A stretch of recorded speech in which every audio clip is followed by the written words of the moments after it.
Excellencies, distinguished delegates, it's a great pleasure for me to welcome you on to this meeting and thank you for your presence and participation today.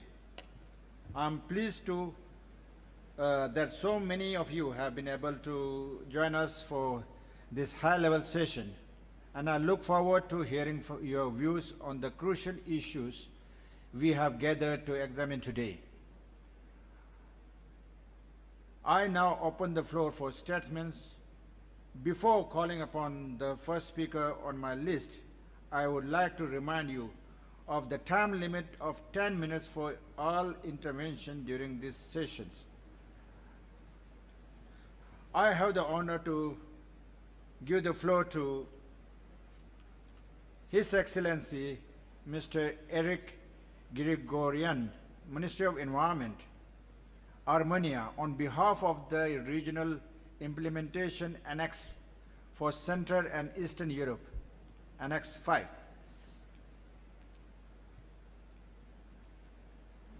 Your Excellency, you have the floor.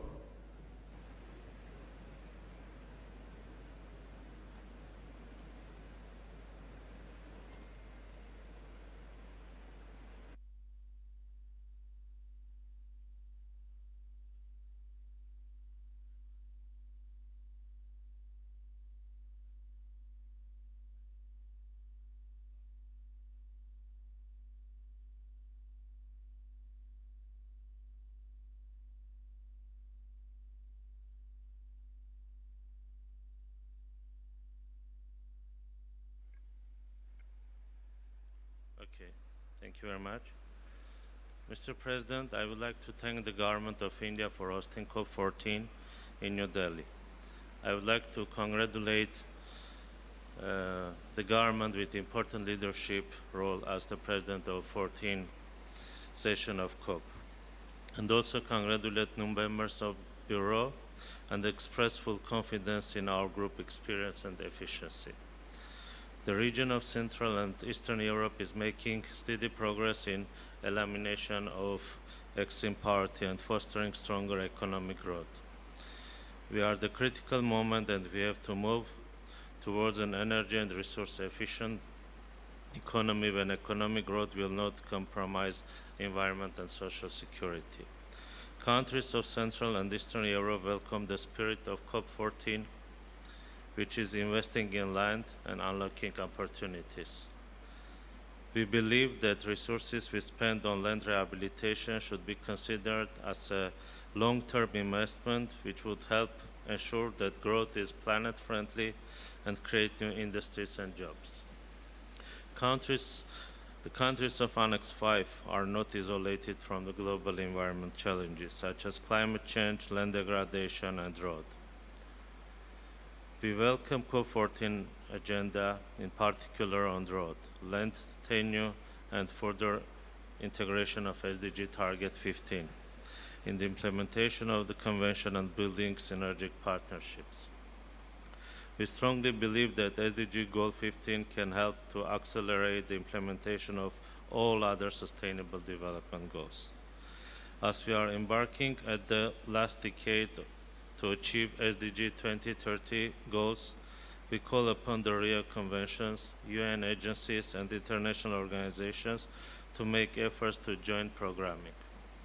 The countries of the region will seek a synergetic approach to address climate change, land degradation, and biodiversity loss.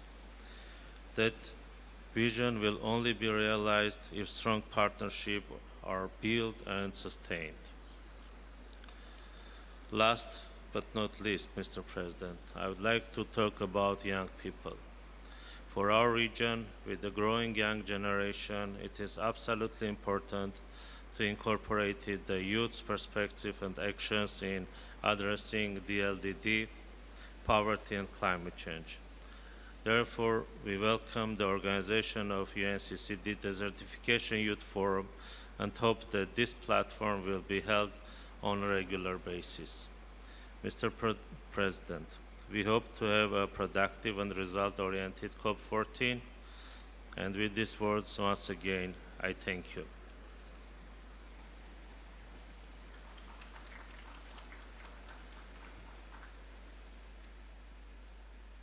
Thank you for your statement. Now I invite His Excellency Mr.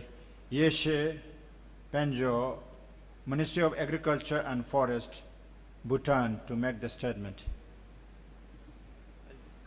Okay.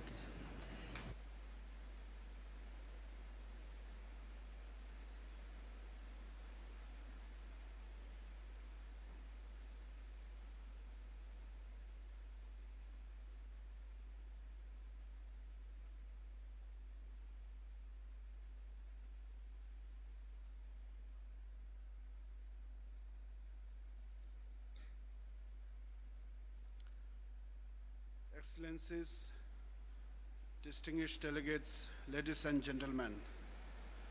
At the outset, on behalf of the Royal Government of Bhutan and on my own behalf, I would like to congratulate His Excellency Shri Prakash Javadekar on his election as President of UNCCDCOP14 and for the coming 2 years. The Bhutanese delegation, with great pleasure, also would like to extend our deep appreciation and gratitude to the government and people of India for their warm welcome and hospitality extended to us here in Greater Noida. On behalf of the Royal Government of Bhutan, I also have the pleasure to congratulate His Excellency Mr. Ibrahim Tayo on his appointment as the Executive Secretary to the United Nations Convention on Combating Desertification. The Royal Government of Bhutan will look forward to working closely with His Excellency and his Secretariat team in shouldering his responsibilities and taking forward UNCCD's achievements to newer heights. Excellencies, ladies and gentlemen, Intergovernmental Panel on Climate Change's latest report connecting the findings and care needs of 3 Rio Conventions is correct and timely. While unprecedented predictions of temperature rise and extreme weather patterns are worrisome, biodiversity and land degradation predictions are even worse in visioning of livelihood sustainability on this very Mother Earth. Himalayan mountains and glaciers were once known as the water towers of the world, providing fresh water to millions of people within the mountains and downstream in the plains of India and Bangladesh. Rapid receding of glaciers, glacial lake outburst floods, drying up of perennial streams and spring waters have become fearful wrecks. Migration of flora and fauna species to higher altitudes and forestry pattern changes are not an amusing scenario. Soil erosion and flash floods wash away human settlements and agricultural land. Invasive pests and diseases destroy agriculture produces, forcing people to abandon farmlands. It was with this grave concerns that we, the LDCs, negotiated implementation of National Adaptation Program of Actions for Learning by Doing in Adaptation to Climate Change. Bhutan implemented NAPA projects in 3 phases, thanks to the LDC fund executed by Global Environment Facility. Bhutan, with support from Government of India and other multilateral entities like European Union, Global Environment Facility, IFAD, FAO, World Bank, Asian Development Bank, UNCCD, UNDP, extra implemented numerous sustainable land management projects. I am pleased to report that we will soon be implementing our first $25 million climate smart agriculture project funded by Green Climate Fund, mainly focusing on irrigation. We are also anticipating to receive a $3.2 million funding from GCF for a sustainable land management project. Bhutan has globally championed in environment conservation and pledged to remain carbon neutral for all times. Our constitution mandates to maintain 60% forest cover at any given time, and our 5-year developmental plans are strategically mainstreamed to 17 sustainable development goals. Recognizing benefit of organic farming is not only for human health but also for good of the soil conditions, Bhutan decided to go 100% organic by 2030 and initiated an organic flagship program in its 12 5-year plan, which extends from 2018 to 2023. Going organic is also expected to increase revenue generation from export in niche markets across the region. Environment conservation is like carrying our family, and preventing land degradation is like preventing our own mother from getting silk. This is a practical example that I would like to quote in land management. No one can imagine a son or a daughter poisoning his or her mother and siblings for his or her own greed for the inheritance of the family asset. As His Excellency Shri Narendra Modi, Prime Minister of India, announced yesterday, global community must say goodbye to all single-use plastics. Global community should say no to all polluting developments. If the development is to deprive happiness, Shanti, which Shri Narendra Modi ji quoted, to our future generations, we are not doing our duty right. Therefore, I will join His Excellency Modi ji in calling on to our leaders of the developed countries and major developing countries to take bolder decisions in cutting down the greenhouse gas emissions, in reduction of pollution into our soils and water, in reducing fears in our farmers from losing the value of their farmlands. Every bold decision of an individual leader will go a long way in saving our planet, saving the humanity, saving the biodiversity, and securing our food resources. I thank you, Excellencies, distinguished delegates, ladies and gentlemen, for your kind attention. Tashidele.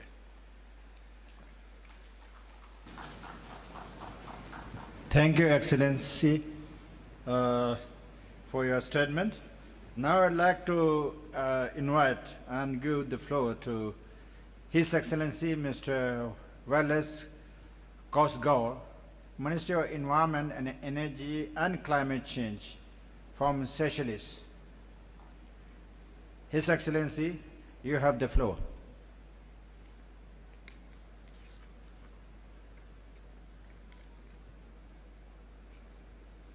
Thank you, Mr. Chair. Dear Mr. Chair, ministers, and all protocols observed. Firstly, I would like to take this opportunity to congratulate India as the elected COP president and extend my appreciation to the government and the people of India for hosting this event and for providing a warm hospitality to all participants. In addition to that, please allow me to extend my further appreciation to the UNCCD Secretariat for their continuous support to parties in the implementation of this convention. Mr. Chair, I wish to remind parties that for small islands states like Seychelles, land degradation may be caused by several factors such as intense forest clearing to cater for increased development, urbanization, forest fires, and impacts of climate change such as saltwater intrusion in low-lying agricultural areas, effects of invasive alien species, unsustainable construction practices, and landslides, to name a few. Therefore, effective sustainable land management and land restoration programs are of vital importance to us. Land is where we are living, and as SIDS, we do possess unique characteristics that must be protected and preserved. Whilst at the same time, acknowledging the small size of our islands, limited infrastructure, distance from international markets, high vulnerability to natural disasters, and lack of technical capacity, we acknowledge that a lot needs to be done. I wish to join other parties by expressing our gratitude and appreciation to the work and the support from the different organizations such as the Global Mechanism, the Indian Ocean Commission, and the GEF, in order for countries to successfully implement the different programs and activities related to land degradation. Mr. Chair, the Seychelles have over the past 2 decades become very much aware of the threats that land degradation may have as a result of the several induced factors and increased needs of the country. However, I wish to confirm that we remain committed in the achievement of Sustainable Development Goal 15.3, which includes the concept of land degradation neutrality. Along the same lines, we take note that the LDN framework, being an important tool to the successful implementation of the Convention, and can be considered as an important starting point in achieving land rehabilitation and improved livelihoods. I am proud to state that the Seychelles are amongst one of the first countries to have identified and validated its land degradation neutrality target settings and measures. We still remain committed into achieving those targets and measures by implementing transformative projects on the ground.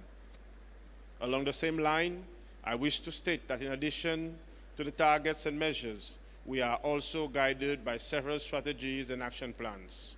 In 2012, the National Action Plan for Sustainable Land Management was approved by our Cabinet of Ministers and was planned for implementation under the Seychelles Sustainable Development Strategy 2012-2020. The NAP sets out long-term strategies aimed at achieving land management within the country, mainly through the precautionary approach, through policy review, capacity building, awareness raising, and education on sustainable land management. Presently, a number of process initiatives have started and are ongoing with regards to policy reviews within the country. This includes the revision of the different districts' land use plans, as well as the National Disaster Risk Management Plan, both aimed at improving on the decisions made with regards to future developments. In addition to that, the new program-based budgeting creates further leverage for LDN with SDG targets 15.3 as priority areas are identified for further actions. To conclude, Mr. Chair, I would recommend that parties to UNCCD contribute to benefit on targets capacity building training so as to ensure the successful implementation of the Convention. I thank you, Mr. Chair.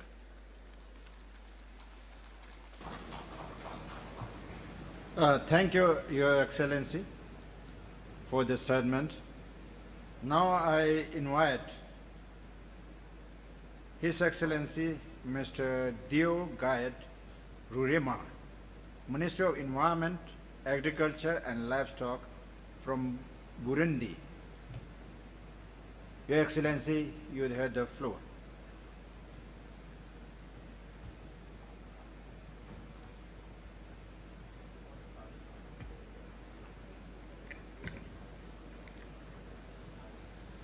Monsieur le Président de la COP14, distingués délégués, Mesdames, Messieurs, permettez-moi au nom du gouvernement de la République du Burundi et à mon nom propre d'adresser mes vifs remerciements au gouvernement indien et au secrétariat exécutif de la Convention pour nous avoir conviés à cette 14e session de conférence des parties de la Convention, ainsi que pour l'accueil chaleureux qui a été réservé à notre délégation.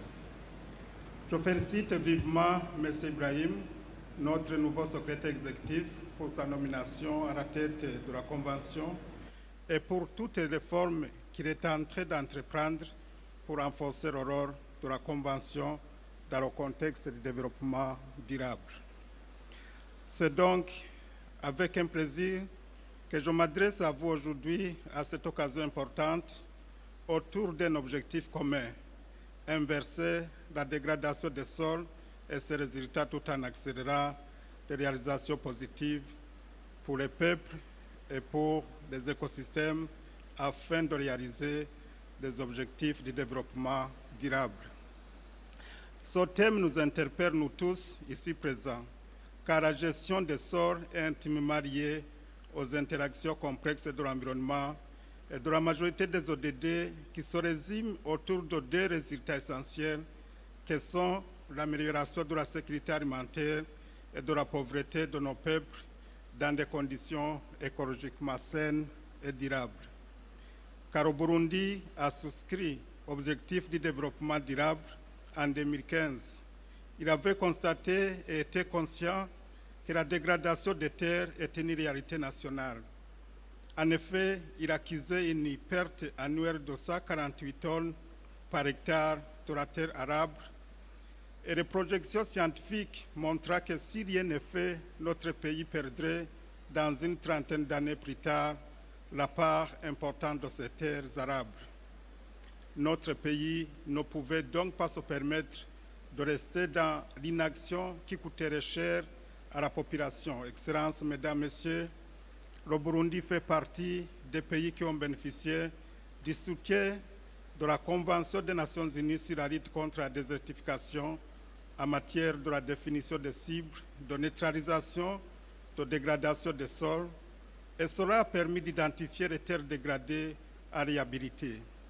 Le gouvernement demande une assistance pour développer des projets transformateurs à grande échelle pour restaurer les terres dégradées en suivant une approche écosystémique. Notre ambition est d'arriver à réaliser la neutralisation de la dégradation des terres à l'horizon 2030. C'est dans cette optique que le gouvernement de mon pays s'est engagé dans un combat sans merci et est en train de mettre en place des initiatives courageuses visant à couvrir d'ici fin de l'année 2019 les collines du pays des courbes de niveau végétalisées à un taux d'au moins 70%, en vue de réduire d'une part le lessivage des sols par les érosions des pluies et d'autre part le ravitaillement et le rétablissement du château hydrique de nos sources d'eau. L'appelons ici que le Burundi dispose de plus de 25 000 sources d'eau qui se trouvent en amont de plusieurs cours d'eau de la région et les alimente à travers les deux bassins hydrographiques, celui du Congo et celui du Nil. À nos yeux, il faudrait mobiliser la communauté régionale et internationale à initier des actions de grande envergure pour emboîter au pas du Burundi dans la protection de ces sources d'intérêt régional. Parler de neutraliser la dégradation des terres revient également à éliminer les plastiques à usage unique. Tel que le rappelait hier le Premier ministre Modi, les sachets en plastique contribuent à la dégradation des terres agricoles et l'on ne pourrait atteindre les objectifs de neutralité avec la présence de plastiques dispersés dans la nature, en particulier dans les sols. À ce propos, le gouvernement a déjà mis en place une loi interdisant l'usage des sachets plastiques qui polluent les sols, les lacs et les rivières et la biodiversité de ces écosystèmes par les microplastiques toxiques à court, à moyen et à long terme. Notre souci, c'est de récupérer dans le patrimoine agricole les terres très épuisées, dégradées et les ramener au statut productif agricole. Mais comme vous le savez, il s'agit d'un défi que mon gouvernement ne pourrait à lui seul relever sans l'appui des partenaires, ces bailleurs ici présents, pour consolider la politique de gestion durable des sols. De même, nous lançons un appel au secrétariat de la Convention d'inscrire au Burundi sur la liste des pays prioritaires pour développer des politiques et pratiques de gestion des phénomènes de sécheresse en matière d'alerte précoce, de mise en place des mesures de contingence ainsi que la réponse appropriée si la sécheresse frappe. Mon gouvernement demande que le système des Nations Unies au niveau national se mobilise pour appuyer le gouvernement à développer sa propre politique de sécheresse. Il est plus que temps que l'on cesse d'agir en pompier à travers des interactions réactives et humanitaires pour une mise en place de vraies politiques de gestion de phénomènes de sécheresse. Excellences, Mesdames, Messieurs, je m'en voudrais de terminer mon propos sans parler du prochain sommet sur le climat qui aura lieu à New York dans une dizaine de jours. Le gouvernement du Burundi y participera. et son message sera clair. Nous ne pouvons pas arriver à réduire les émissions de CO2 sans arrêter la dégradation des terres et la restauration de celles qui sont dégradées.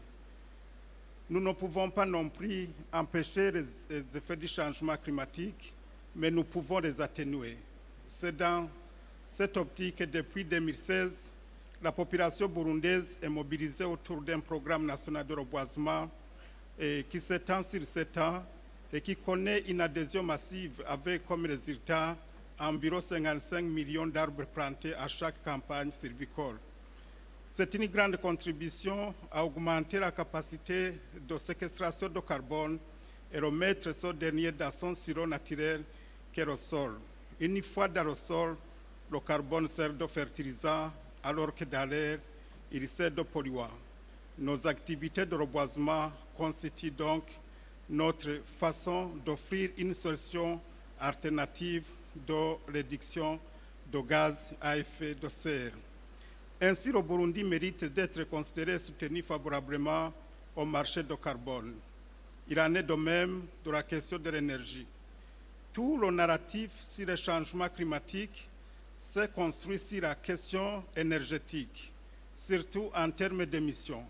S'il est vrai que l'avenir de l'énergie réside dans le renouvelable, il est grand temps de jeter un regard positif à ce soleil qui brille nos terres et gâte nos récoltes. Le Burundi dispose d'une abondance de jours de plein soleil par an. N'est-il pas temps d'utiliser ce soleil en tant que source d'énergie intarissable pour irriguer nos terres agricoles à région sèche, pendant que la même énergie pourrait être utilisée pour arrêter le phénomène de perte post-récolte par voie de réfrigération en utilisant l'énergie solaire.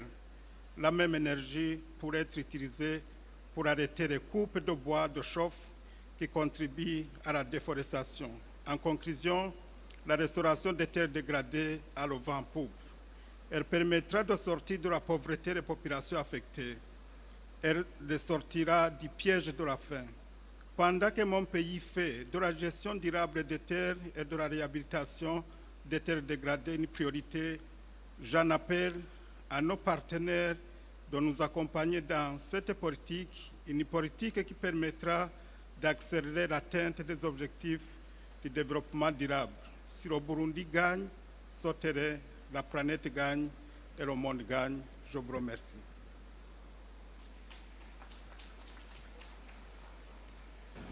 Thank you, Your Excellency, for your statement. Now I'll request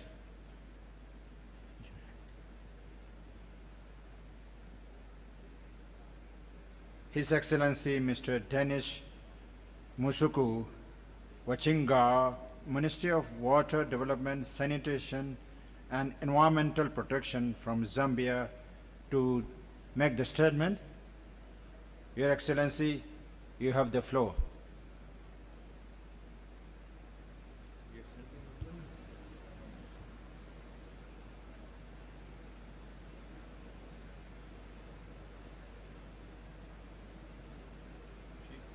Additional Secretary, yes. Yes, sir, ये पहले जज था, Additional Secretary.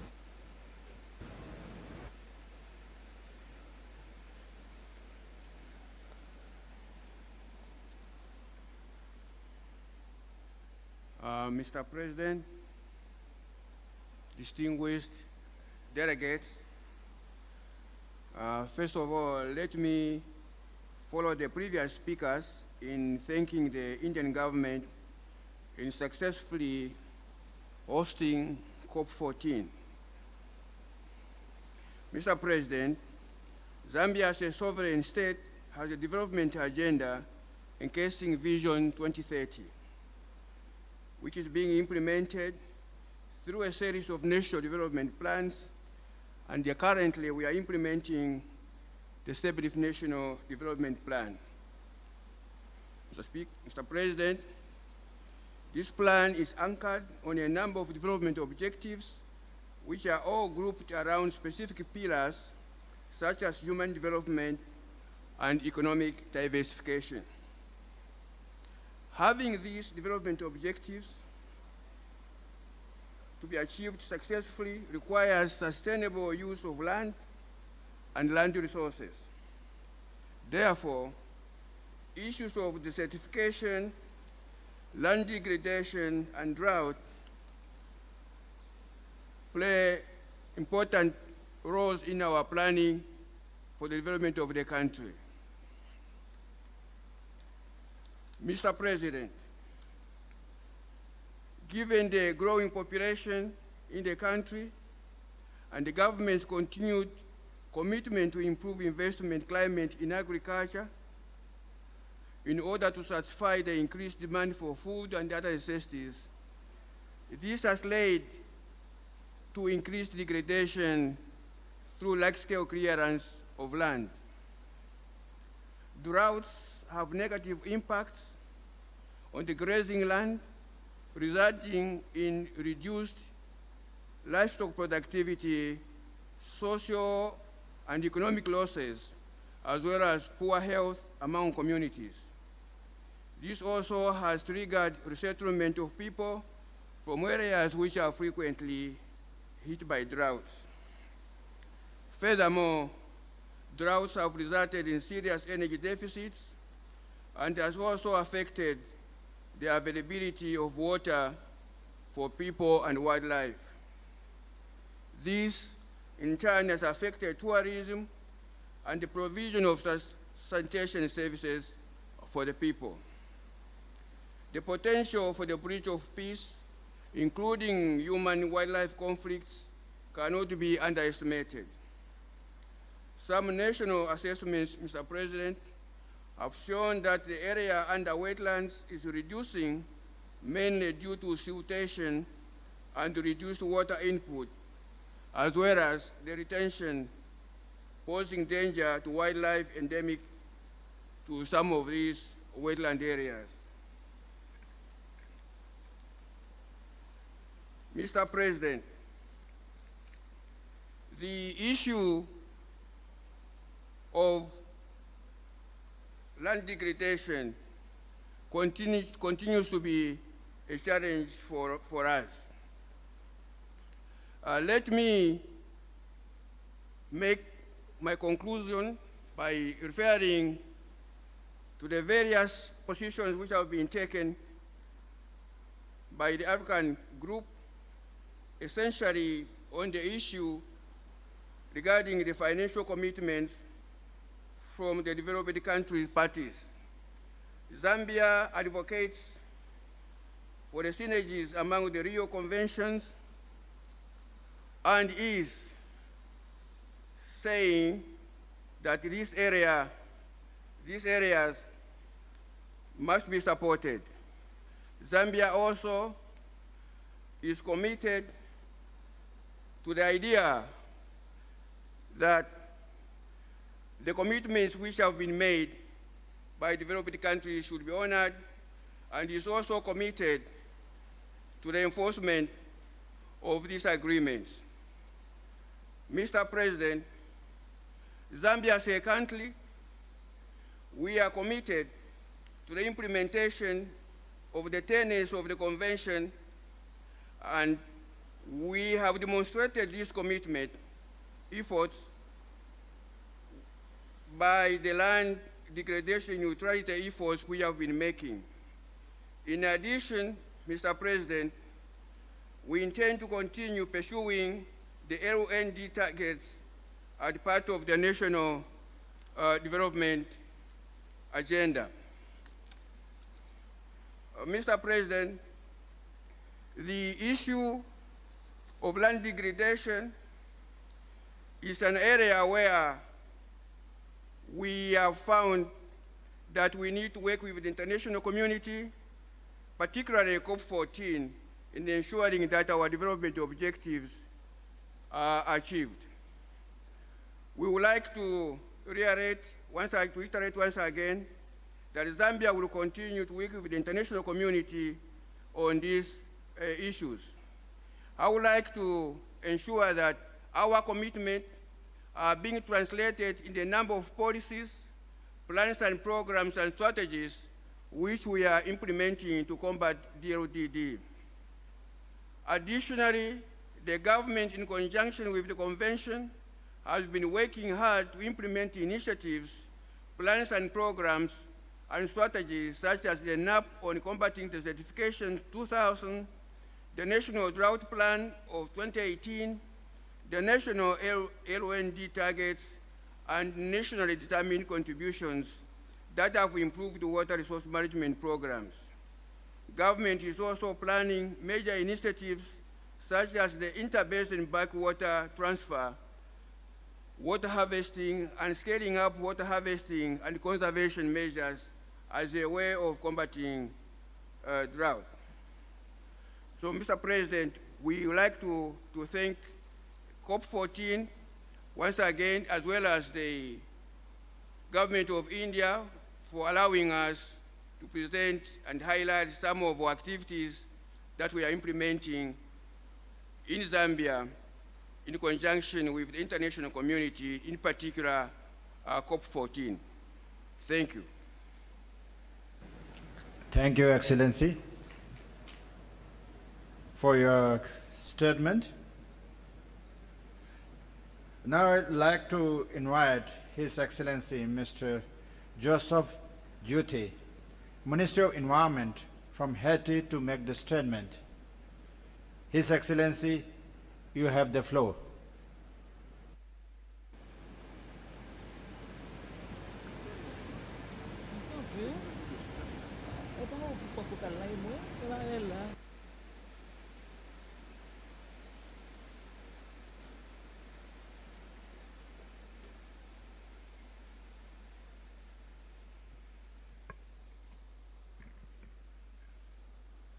Monsieur le Président,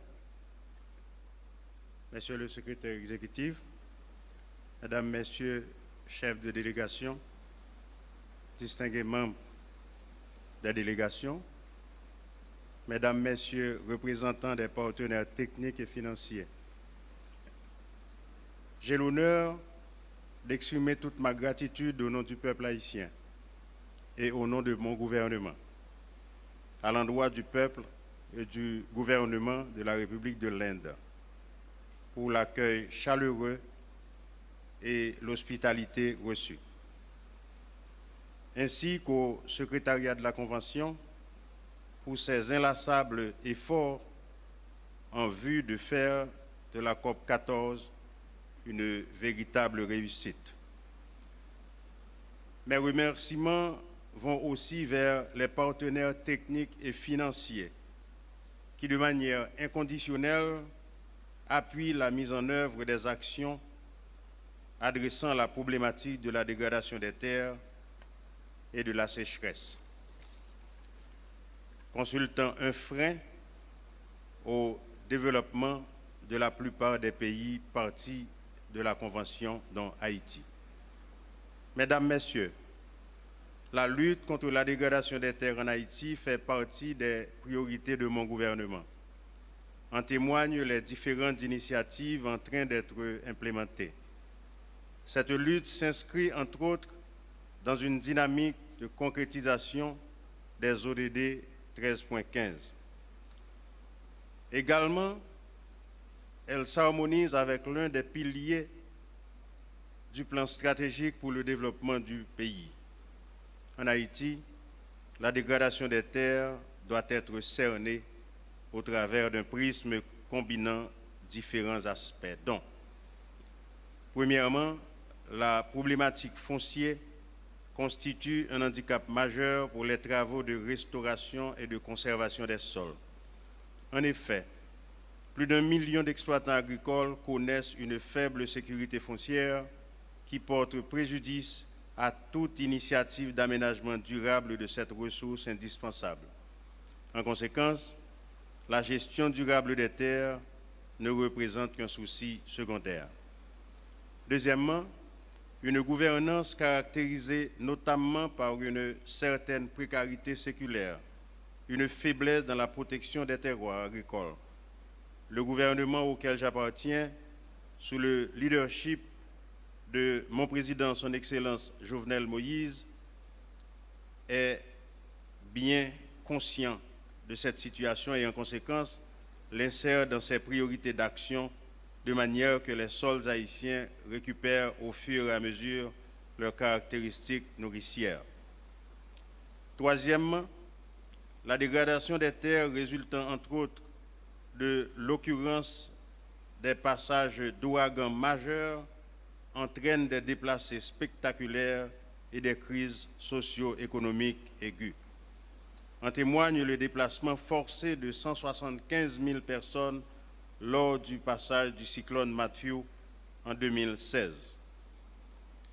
Quatrièmement, renforcer la synergie entre les partenaires de la coopération internationale et le gouvernement à travers le respect des engagements financiers des pays développés pour alimenter le Fonds vert climat et un nouvel objectif en matière de financement climatique tel que stipulé dans l'accord de Paris.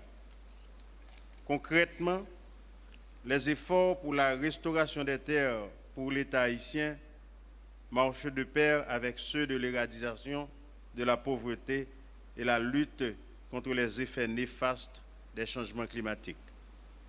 Pour preuve, la contribution déterminée au niveau national, document stratégique pour adresser la problématique d'un développement durable et sobre en carbone, l'une des mesures d'adaptation envisagées, c'est d'arriver à restaurer d'ici 2030 de 15 des 30 bassins versants dégradés formant le territoire national. Parallèlement, des programmes cohérents de reforestation ordonnés avec les communautés locales sont envisagés de façon prioritaire. Par ailleurs, la diffusion de bonnes pratiques agricoles et la promotion des systèmes agroforestiers climato-intelligents sont prévus d'être implantés dans une perspective de rétablir l'équilibre environnemental, de constituer des barrières vivantes à la dégradation des sols, de créer des opportunités de richesse et d'améliorer les conditions de vie des communautés locales afin de contribuer à l'amélioration de la sécurité alimentaire. Depuis déjà 2 ans, le gouvernement haïtien s'investit et investit dans le développement de centres de germoplasme à travers les 10 départements du pays, dans l'optique de constituer en permanence des vivriers en vue d'accompagner des producteurs, des ONG, des organisations de base, des écoliers dans le développement des initiatives citoyennes de reboisement, d'afforestation et de plantation économique rentable sur le moyen et le long terme. Je dois attirer votre attention que l'économie de mon pays repose sur le dos des femmes, d'où la nécessité de renforcer les groupements de femmes et de les impliquer à tous les niveaux de reforestation du pays. Toutes ces initiatives sont géoréférencées de manière à pouvoir évaluer les efforts accomplis en termes de rétablissement de l'équilibre environnemental et en même temps quantifier la masse de carbone séquestrée liée à la réduction des gaz à effet de serre. Ces initiatives sont en parfaite adéquation avec les messages clés du dernier rapport spécial du GIEC sur les changements climatiques et l'utilisation des terres. En effet, celui-ci reconnaît non seulement la pression que subissent les terres, mais aussi et surtout leur importance dans la réduction des gaz à effet de serre, la sécurité alimentaire et la préservation de la biodiversité. Sur le plan institutionnel, un mécanisme interinstitutionnel multisectoriel est sur le point de se constituer de manière à approcher de manière coordonnée, synergique, la question de la lutte contre la désertification, la protection, la restauration de la biodiversité et la lutte contre les changements climatiques. Ce mécanisme, au niveau central, est prévu de se répliquer à l'échelle départementale, pour ne pas dire nationale. Les universités, tant publiques que privées, sont impliquées pour se pencher sur des aspects de formation, de recherche, de renforcement des capacités nationales. Dans la même veine, l'une des initiatives phares englobant les thématiques de restauration des terres et de la biodiversité vient de toucher à sa fin au cours d'une première phase. Une seconde phase est à ses débuts.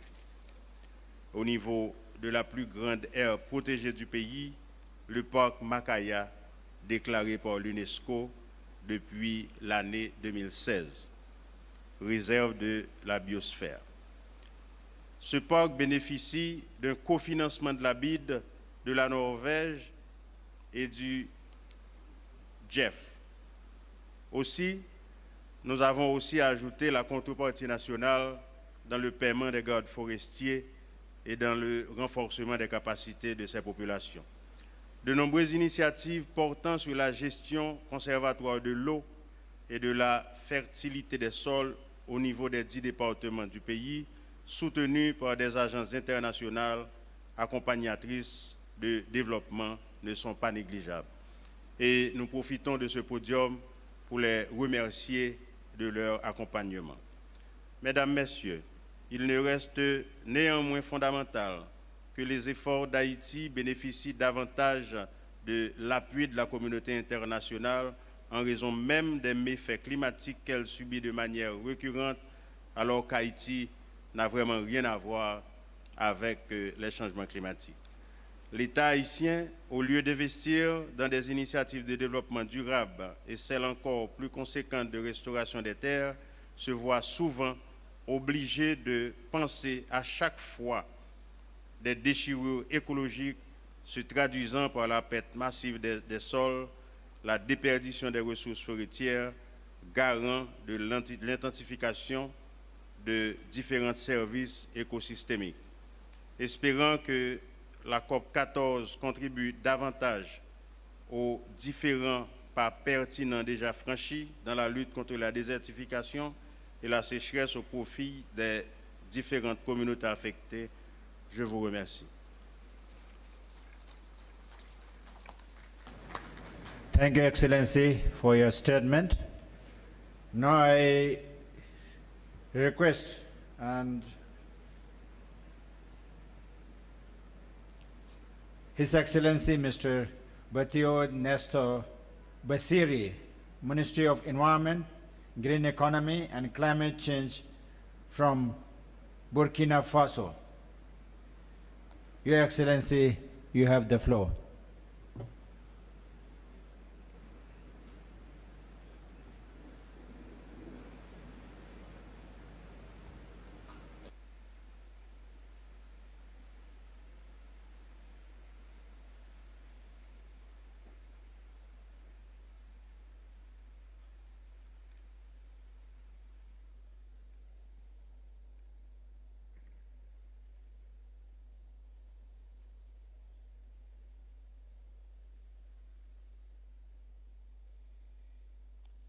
Excellences, Monsieur le Premier ministre de l'Inde, Monsieur le secrétaire exécutif de la Convention des Nations Unies sur la lutte contre la désertification, Monsieur le président de la 14e session de la conférence des parties de la Convention des Nations Unies sur la lutte contre la désertification, Excellences, Mesdames et Messieurs les ministres et chefs de délégation, distingués invités.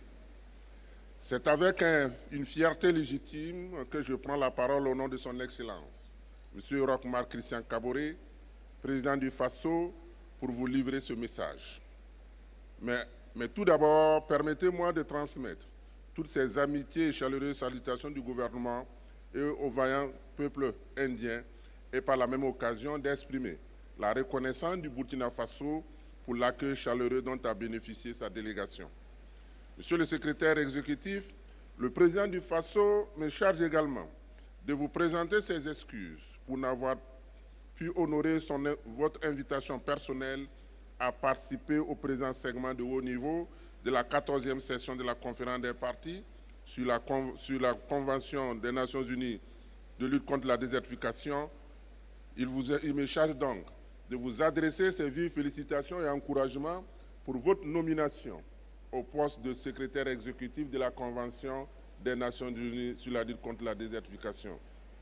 Distingués invités, Mesdames et Messieurs, le Burkina Faso en sa qualité de président en exercice du comité inter-État de lutte contre la sécheresse au Sahel et du G5 Sahel, exprime sa joie de voir se tenir à New Delhi cette 14e session de la conférence des parties de la Convention des Nations Unies sur la lutte contre la désertification.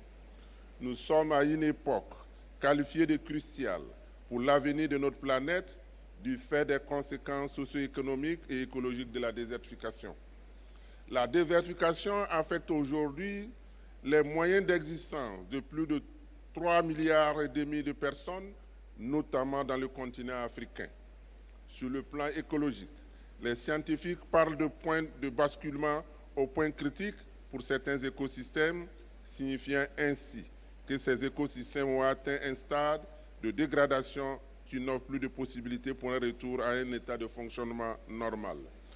Nous percevons alors l'énormité des efforts que nous devons déployer pour atteindre une vie en harmonie avec la nature. Qu'il me soit permis de partager l'économie de certaines concertations sous-régionales et internationales tenues au Burkina Faso. Les ministres africains en charge de l'environnement, réunis à Ouagadougou le 15 juin 2017 pour le colloque de haut niveau sur la soutenabilité, la stabilité et la sécurité, tenu en marge de la célébration de la Journée mondiale de lutte contre la désertification, ont réaffirmé une haute dépendance du continent africain à ses ressources naturelles. Ils se sont inquiétés des tendances de l'accroissement de la dégradation des terres du fait des pressions anthropiques liées à l'accroissement sans précédent des populations et de leurs besoins. Ces pressions ont aggravé la vulnérabilité de millions de personnes et se traduisent par la concurrence et les conflits liés à l'accès aux ressources naturelles productives résultant du changement climatique, de la dégradation des terres, de l'utilisation non durable du sol et de l'eau. L'instabilité causée par le manque d'emploi et d'activités génératrices de revenus pour les jeunes ruraux qui les oblige ainsi à rechercher des solutions loin de leur communauté d'origine à travers la migration. L'insécurité et le risque de radicalisation provoqués par la marginalisation sociale et économique de l'exposition accrue aux groupes extrémistes. À cet effet, et dans le cadre de l'appel à l'action de Ouagadougou sur les emplois verts liés à la terre en Afrique, les ministres africains ont invité la communauté internationale à promouvoir des partenariats afin de réhabiliter 10 millions d'hectares de terres dégradées et de créer ainsi 2 millions d'emplois liés à l'exploitation durable des terres pour les jeunes, les femmes et les migrants. Ils ont appelé les pays africains à créer les conditions nécessaires pour le développement de nouvelles opportunités d'emploi en identifiant les sites où les droits fonciers pour l'accès à la terre peuvent être renforcés et accordés aux groupes vulnérables et socialement à risque. Ils ont ensuite sollicité la solidarité des partenaires au développement à soutenir les pays africains pour investir dans les infrastructures rurales, les outils de réhabilitation des terres et le développement des compétences dans les zones sujettes aux migrations et socialement à risque. Enfin, ils ont convié les institutions sous-régionales, régionales et internationales pertinentes à collaborer avec l'initiative 3S pour mettre à l'échelle l'approche basée sur la création d'emplois liés à l'exploitation des terres en donnant la priorité aux zones d'insécurité et d'instabilité.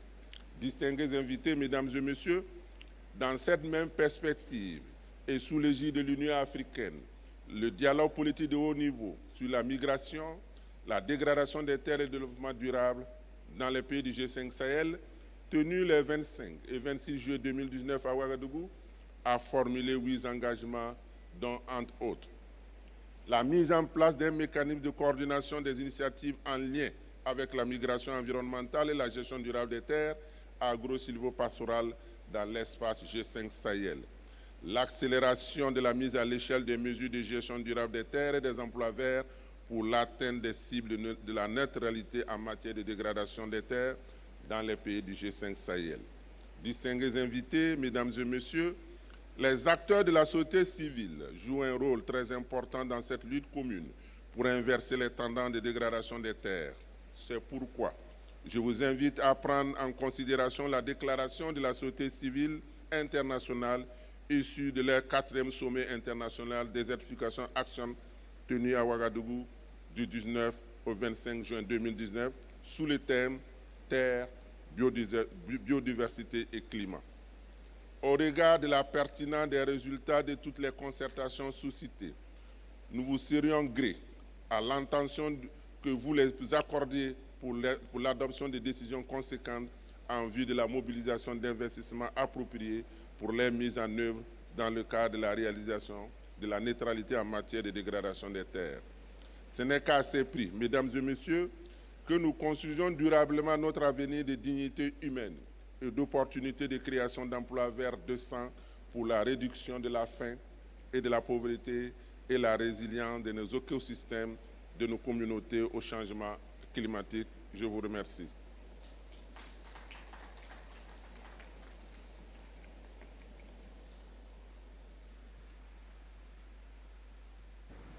Thank you, Your Excellency, for your statement. Now I would like to request and call upon His Excellency Mr.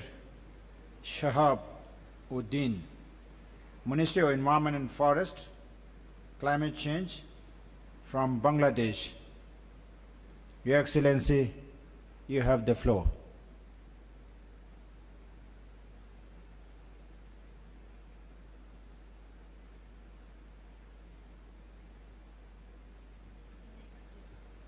Senegal.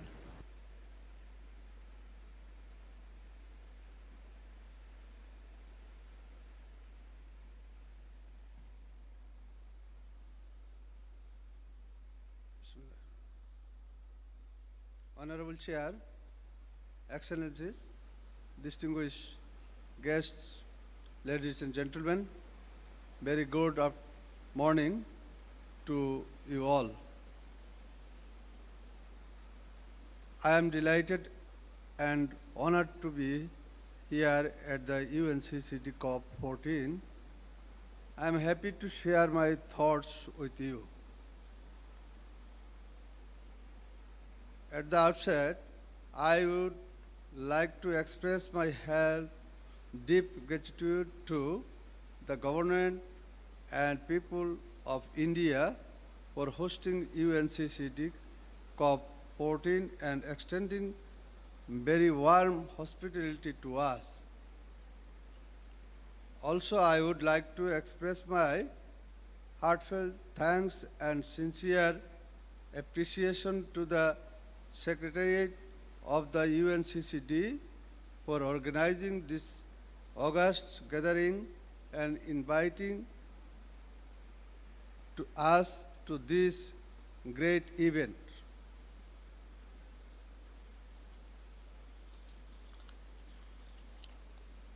Excellencies,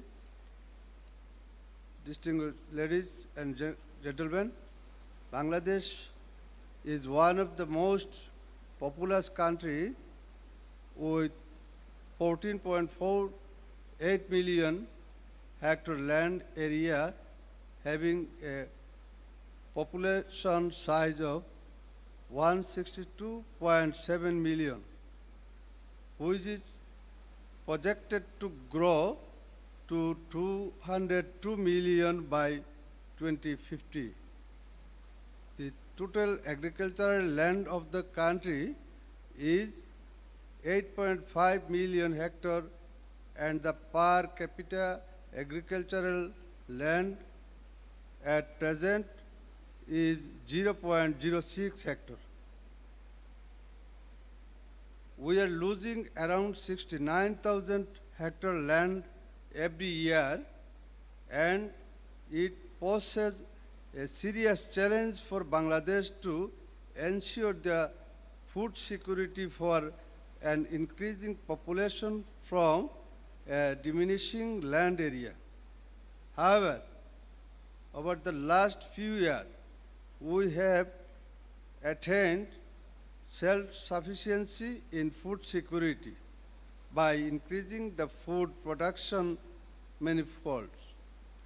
Bangladesh, as you all know, is one of the most vulnerable countries to climate change and is impacted by all adverse impacts of global climate change. The country is experiencing frequent and usual catastrophic cyclones and tidal surges, recurrent floods and seasonal variation. One-third of the country lies in the coast exposed to tidal floodings, which leads to increased salinity. The northwestern part of country under the threat of desertification because high population density, our land is extensively cultivated by multiple cropping, leading to mining of soil nutrients. Therefore, land degradation is a serious problem in the country. Bangladesh is a riverine country and its ecology. Production system mainly influenced by availability of fresh water. Our country suffers much from shaking water resources because of upstream withdrawal of the fresh water. We have 57 transboundary river and the reduced water flow in these rivers causes land degradation in a downstream country like Bangladesh. Mr. Chair, the government of Bangladesh has revised its national environmental policy in 2018, paid special attention to prevent land degradation. In view of the long-term challenges posed by climate change and natural disasters, the government of the Bangladesh, under the visionary leadership of Honorable Prime Minister Sheikh Hasina, has formulated a 100-year plan called Bangladesh Delta Plan 2100. The government will spend $37 billion by 2031 under Bangladesh Delta Plan to 2100 to ensure food and water security and to cope with adverse impacts of climate change. To address desertification and drought in Barando region, the government of Bangladesh established Barando Multi-Purpose Development Authority and successfully halted desertification at its initial stage. We have formulated Bangladesh National Action Program for combating desertification, land degradation, and drought to 2015-2024 to address land degradation and drought-related issues. Further, we have set voluntary targets to achieve land degradation neutrality by 2030 as per SDG target 15.3 and the decision of COP13. Some of the successful land-based adaptation programs in Bangladesh include roadside plantation, coastal afforestation, and social forestry. Further, we have a program to plant 10 million trees in the country by 2020 to commemorate the birth centenary of the father of the nation, Bangabandhu Sheikh Mujibur Rahman. Bangladesh is the pioneer country in the world to formulate its climate change strategy and action plan, and the country started implementing it by internal resources. We have recently revised Bangladesh Climate Change Strategy and Action Plan 2009, focusing on both adaptation and low carbon development. The government has made fiscal allocation from the fiscal year 2009-2010 up to 2018-2019, around 450 million US as Bangladesh Climate Change Trust Fund from our resources to implement the BCC SAP. The land-based adaptation practice of Bangladesh can be replaced in other countries as climate change related drought poses food security under the serious threat in many countries. We would request the UNCCD Secretariat to support development and extension of drought-tolerant crops. Mr. Chair, Bangladesh is pursuing a low-carbon development path with an increased emphasis on renewable energy, energy efficiency and energy conservation over the last few years. We have installed solar power plants of 275 megawatt capacity. In addition, installation of 180 megawatt wind power is ongoing. Installation of additional 2,000 megawatt solar power plant is in process. Further, we have installed 5.5 million solar home system in upgrade areas and distributed 3.5 million improved cook stoves in rural areas. Mr. Chair, we urge upon the UNCG Secretariat to mobilize adequate resources and undertake capacity building programs to achieve LDN targets and SDG goals in climate vulnerable and drought-prone countries. As you are aware that a special climate summit will be convened by the UN Secretary General in New York on 23rd September 2019. Let us echo our united voice in favor of low carbon development, resilience building and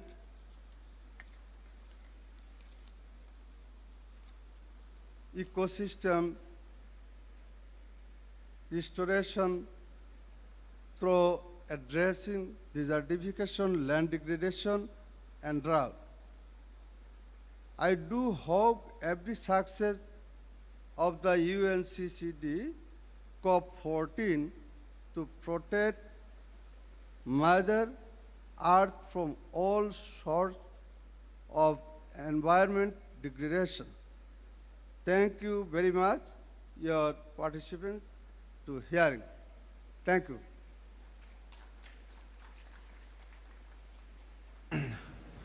Thank you, Your Excellency, for your statement. Now I'd like to request and His Excellency Mr. Abdul Karim Sall, Minister for Environment and Sustainable Development from Senegal. Honorable His Excellency, you have the floor.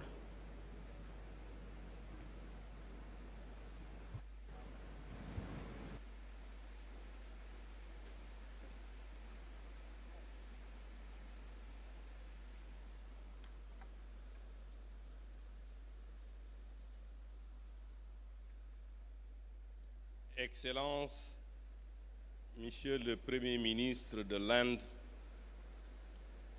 Excellences, Monsieur le Président de la COP14, Excellences, Mesdames et Messieurs les ministres, Excellences, Mesdames et Messieurs,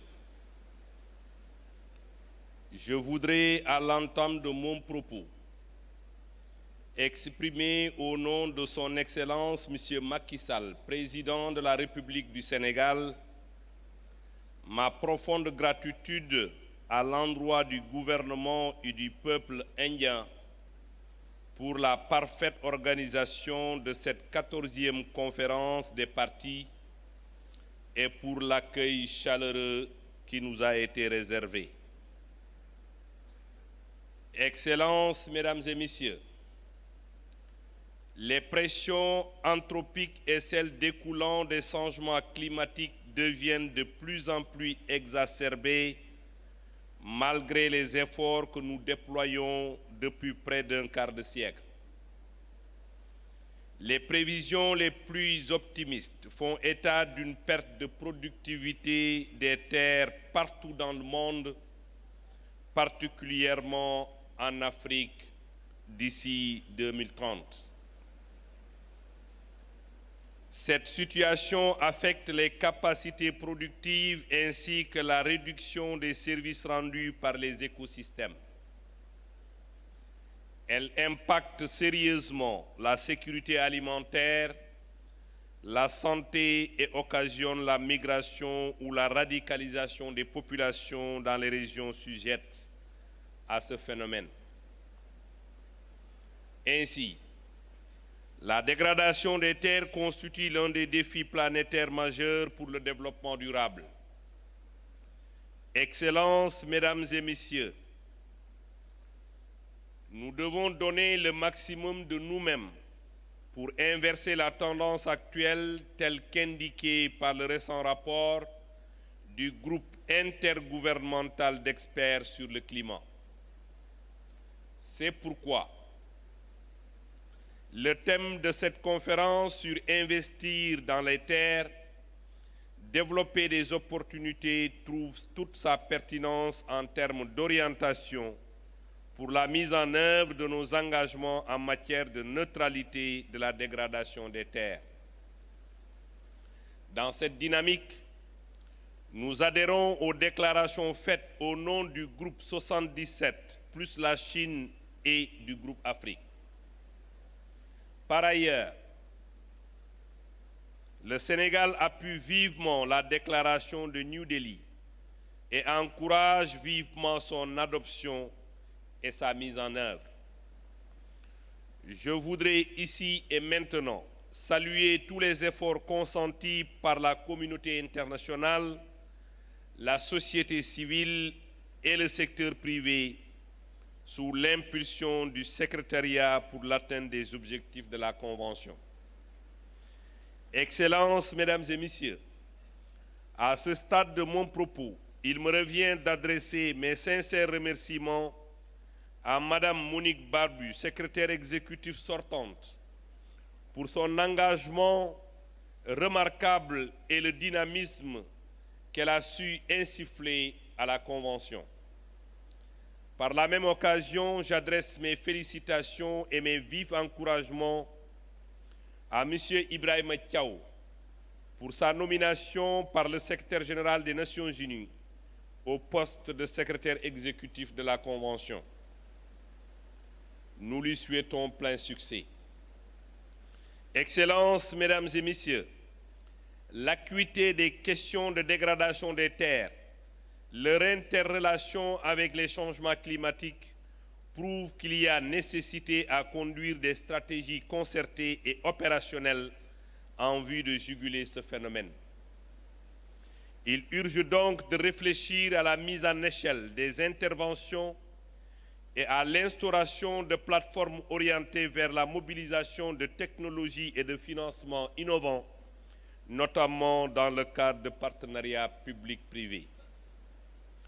Le Sénégal, pour ce qui le concerne, s'est résolument engagé dans la réalisation de l'objectif de neutralité de la dégradation des terres suite à l'élaboration d'un cadre national d'investissement stratégique en matière de gestion durable des terres et d'une stratégie financière intégrée.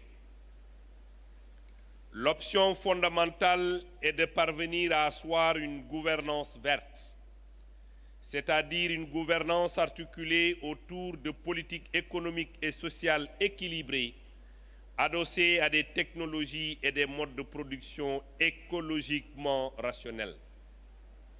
Sous ce rapport, le Sénégal a développé d'importantes initiatives de révertissement du territoire national à travers le plan Sénégal émergent vert ou PSE vert comprenant une forte composante relative à la reforestation et à l'agroécologie.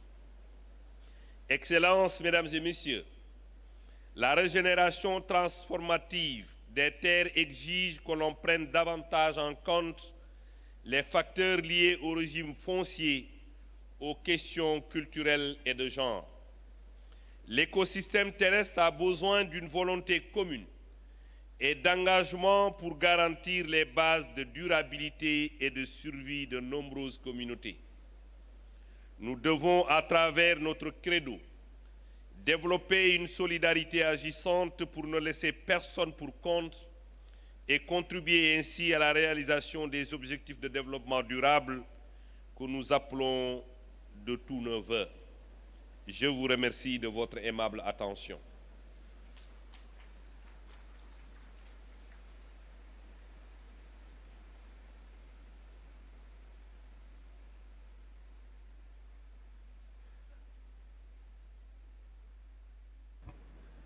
Thank you, Excellency, for your statement. Now I request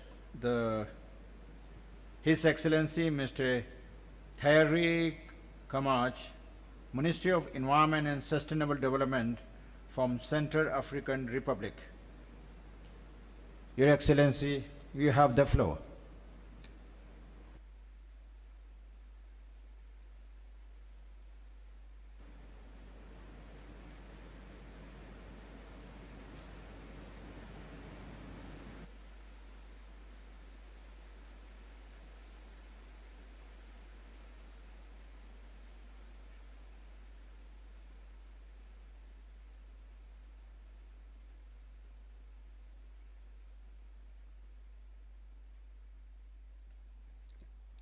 Merci.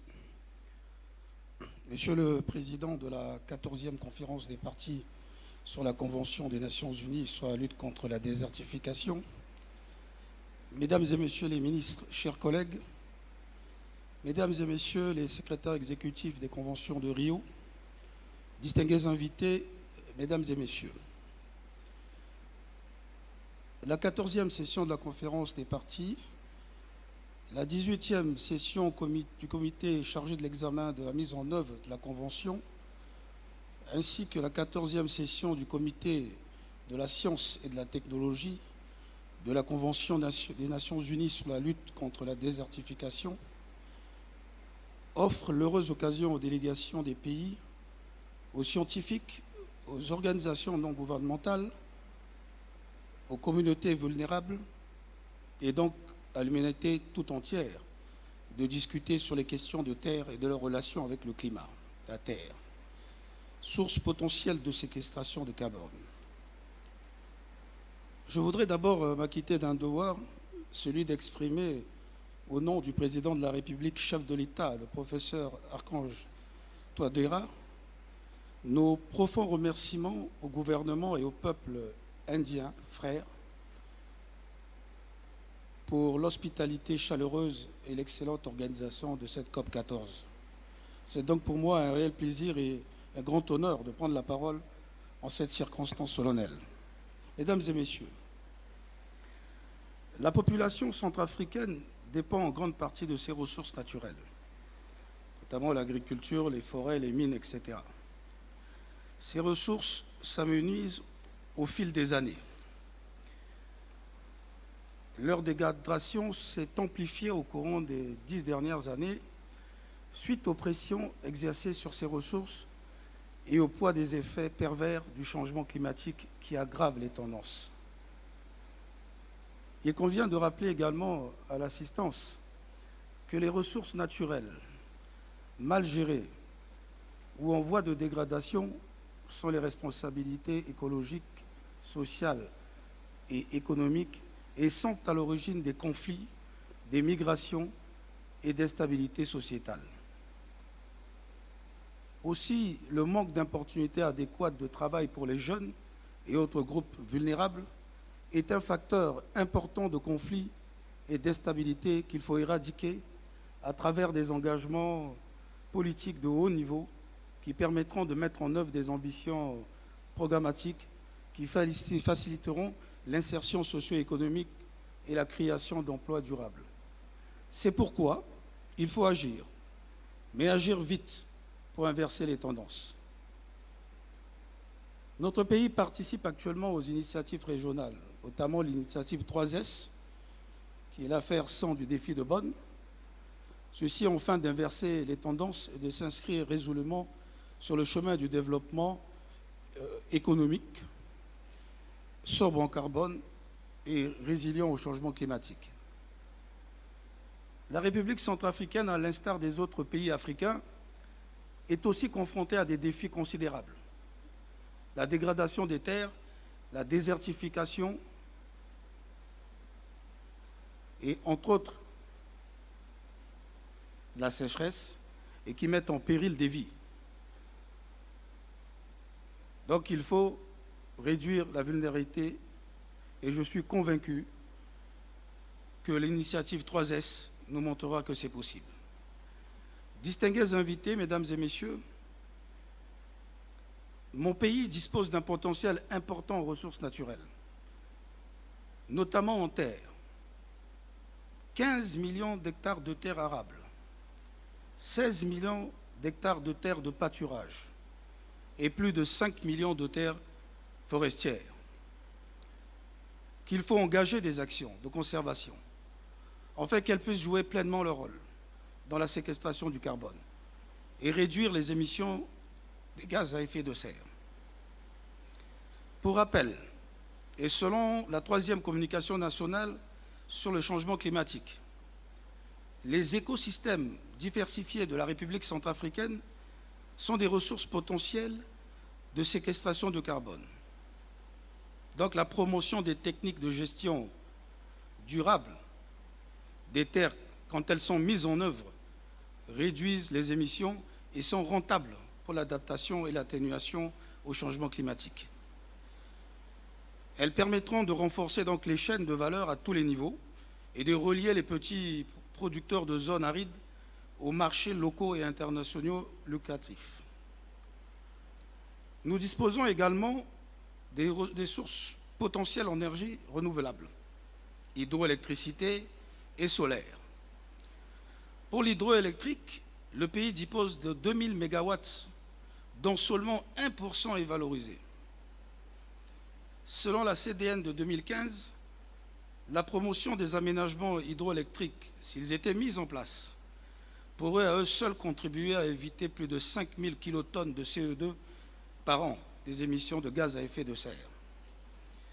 Pour l'énergie solaire, le pays dispose en moyenne et environ 3000 heures d'ensoleillement par an et une forte intensité de radiation de 6 kW au mètre carré par jour. Donc, une transition vers des ressources d'énergie alternatives pourrait réduire l'empreinte au sol des sources d'énergie non renouvelables.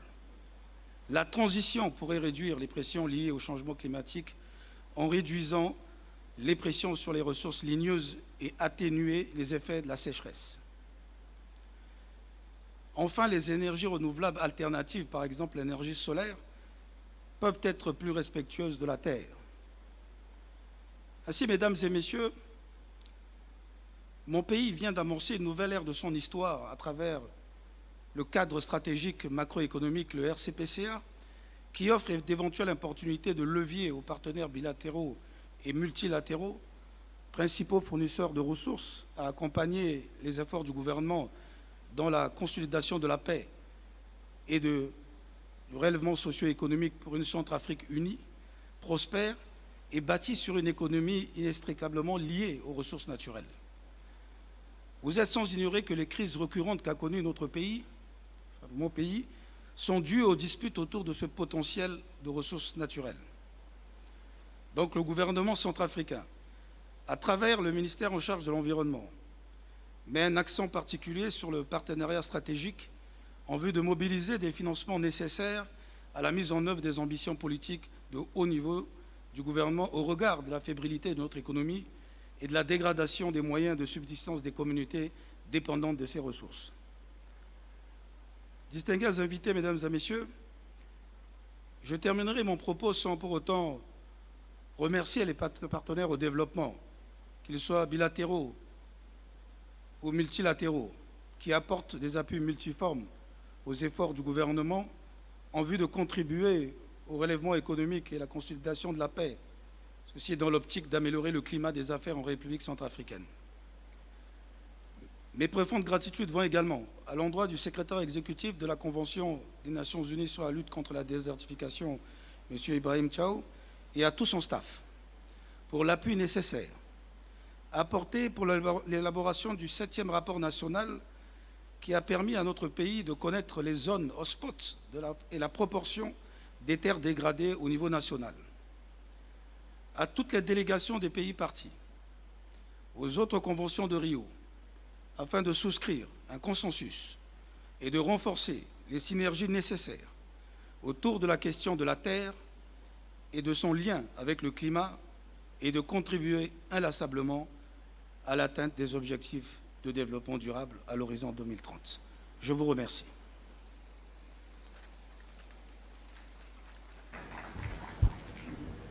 Thank you, Excellency.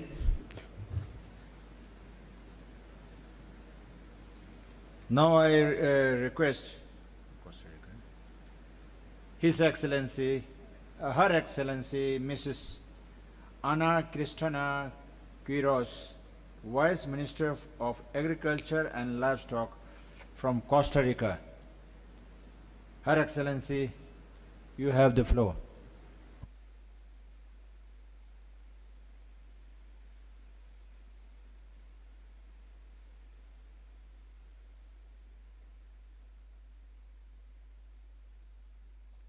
Gracias, señor presidente. Muy buenos días a todos y a todas, señores ministros que nos acompañan y delegados, muy buenos días y un saludo muy especial desde Costa Rica. En Costa Rica nos hemos destacado por impulsar un desarrollo económico, social y ambientalmente sostenible. En ese sentido, cada una de las carteras ministeriales, el Ministerio de Ambiente, el Ministerio de Agricultura y Ganadería y el Ministerio de Salud, han desarrollado estrategias propias para alcanzar el cumplimiento de los objetivos de desarrollo que le corresponde a cada una al 2030. Sin embargo, en esta ruta de acción hemos tomado conciencia de la importancia de trabajar de manera conjunta para ser más efectivos en el abordaje integral de los temas, porque lo que hagamos en producción y en conservación impactará directamente a la salud y el bienestar de las poblaciones. Visto desde esta perspectiva, en Costa Rica hemos impulsado el trabajo conjunto y articulado a través de comisiones interinstitucionales que atienden temas de interés para las tres carteras, como lo es el manejo, uso y adecuado del control de agroquímicos y fertilizantes para la producción, el manejo del recurso hídrico, las buenas prácticas agrícolas, la inocuidad y la trazabilidad de los alimentos.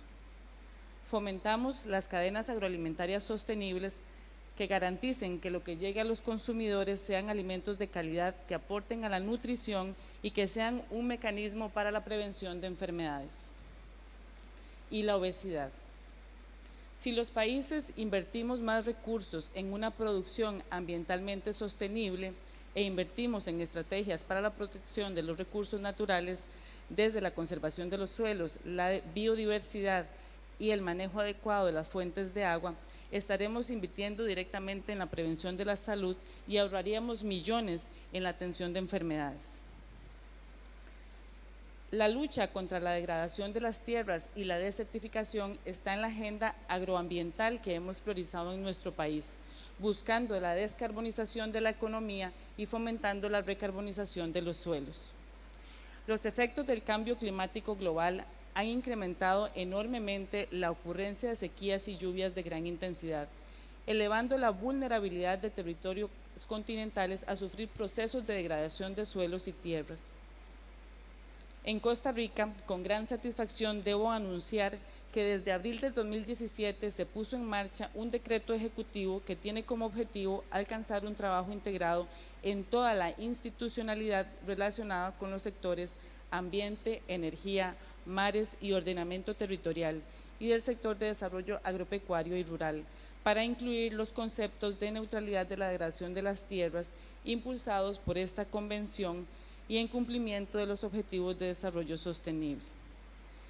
Hemos impulsado importantes iniciativas ambientales como lo es el pago por servicios ambientales, las acciones de mitigación nacionalmente apropiadas conocidas como NAMA para el caso del café y ganadería, así como el fomento y el uso conforme del suelo en proyectos de manejo integral de cuencas hidrográficas que han resultado en importantes logros en la reducción de la emisión de gases de efecto invernadero, el incremento en la fijación de carbono de la atmósfera en los suelos bajo usos agropecuarios y la conservación de los suelos bajo estos tipos de uso. Señor Presidente, no cabe duda que estas iniciativas deben ser fortalecidas y que vendrán nuevos desafíos, por lo que las alianzas a todo nivel, incluyendo la cooperación internacional, jugará un papel de vital importancia en Costa Rica para alcanzar los objetivos de la NDT y los ODS. Finalmente, desde diciembre del 2018, Costa Rica cuenta con una Alianza Nacional por el Suelo y las Tierras, que da muestra de que la acción colectiva de ministerios como Ambiente y Agricultura, organizaciones públicas, privadas, organizaciones de la sociedad civil, la academia y financieras pueden revertir la forma en cómo se han venido utilizando estos recursos. Queremos demostrar al mundo que se debe valorar y reconocer los beneficios ecosistémicos del suelo.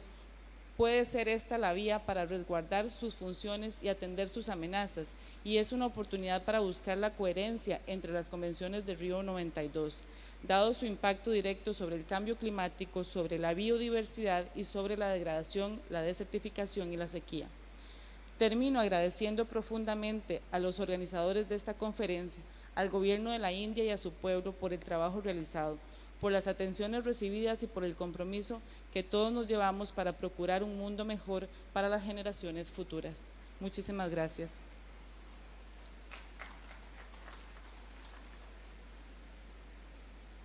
Thank you, Her Excellency. Now I request Mr. Louis Lohod, General Director, Ministry of Agriculture from Lebanon, to make the statement. Mr. Louis Lohod, you have the floor.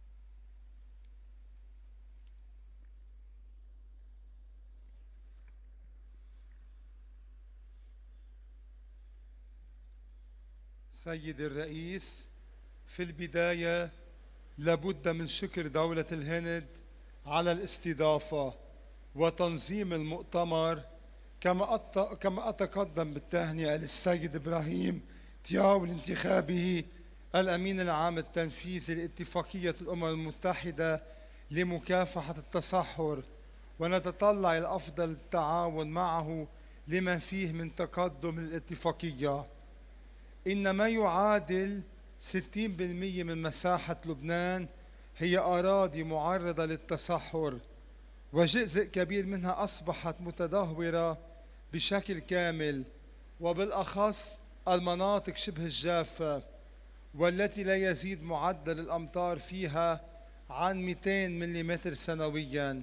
هذا بالإضافة أنها خسرت غطائها النباتي نتيجة التدخل السلبي للإنسان، وكذلك للحروب التي مرت على لبنان، وليس أخيرها الحرب في سوريا والتداخل الكبير من الأراضي بين لبنان وسوريا. كما إن قطع وحرق الغابات والأشجار وتعرية تربتها أدى إلى فقدان المراعي الطبيعية، وبالتالي الخسارة الكبيرة في الثروة الحيوانية، وهذا أدى بشكل مباشر إلى الهجرة الداخلية من المناطق الريفية المتأثرة إلى المدن ومحيطها. إن ظاهرة تغير المناخ قد شملت لبنان أيضا، بحيث إن معدلات الأمطار تراجعت وأن الجفاف ازداد معها، ولبنان غير قادر حاليا لتنفيذ مشاريع لمكافحة هذه الظاهرة نتيجة الوضع الاقتصادي الذي يمر به.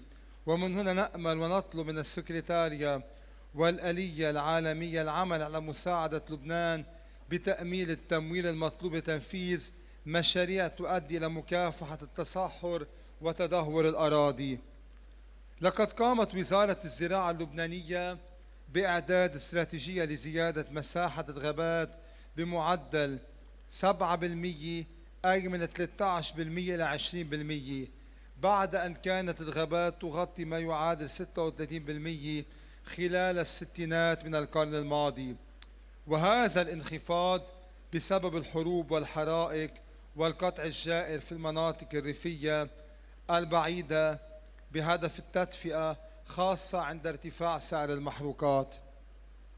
إن ما يقارب 40% من الأراضي اللبنانية تعاني من تفتت الملكية، وإن موضوع حيازة الأراضي التي وضعت على جدول مؤتمر الأطراف هي من العوائق التي تقف في وجه استعمال الأراضي بالشكل الصحيح، خاصة في القطاع الزراعي. وإن الحكومة اللبنانية غير قادرة حاليا على معالجة هذه المشكلة، لذلك فإن أغلب الأراضي قد تركها أصحابها وأصبحت شبه متدهورة، وزادت أيضا من عامل الهجرة الداخلية. إن لبنان قام بتنفيذ جميع التزاماته تجاه الاتفاقية، وقام بإعداد التقرير الوطني حول تحييد تدهور الأراضي، وهو بصدد إعلانه رسميا ليكون جزءا أساسيا من استراتيجية الحكومة اللبنانية. إن لبنان يتطلع بشكل إيجابي إلى ما سيصدر عن هذا المؤتمر، وخاصة إعلان نيودلهي الذي سنعتبره وثيقة وخطة طريق من أجل مكافحة التصحر وتدهور الأراضي. وشكرا.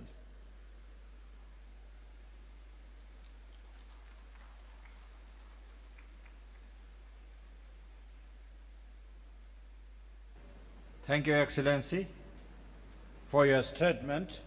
Now I request Mr. Apollinaire de Nanvi, Director General of National Fund for Environment and Climate from Benin.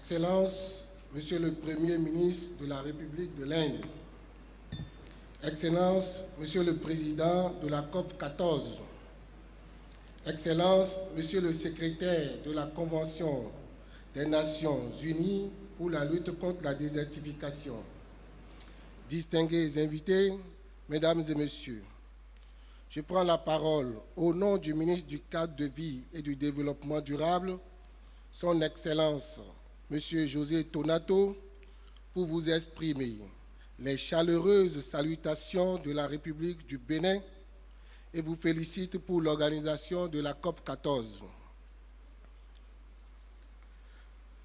Monsieur le Président, au Bénin, la terre est le premier capital de l'économie et la base des moyens de subsistance de ces populations. Mais durant la décennie 2010, le Bénin a perdu chaque année l'équivalent de 220 000 hectares de terre et paysages agroforestiers.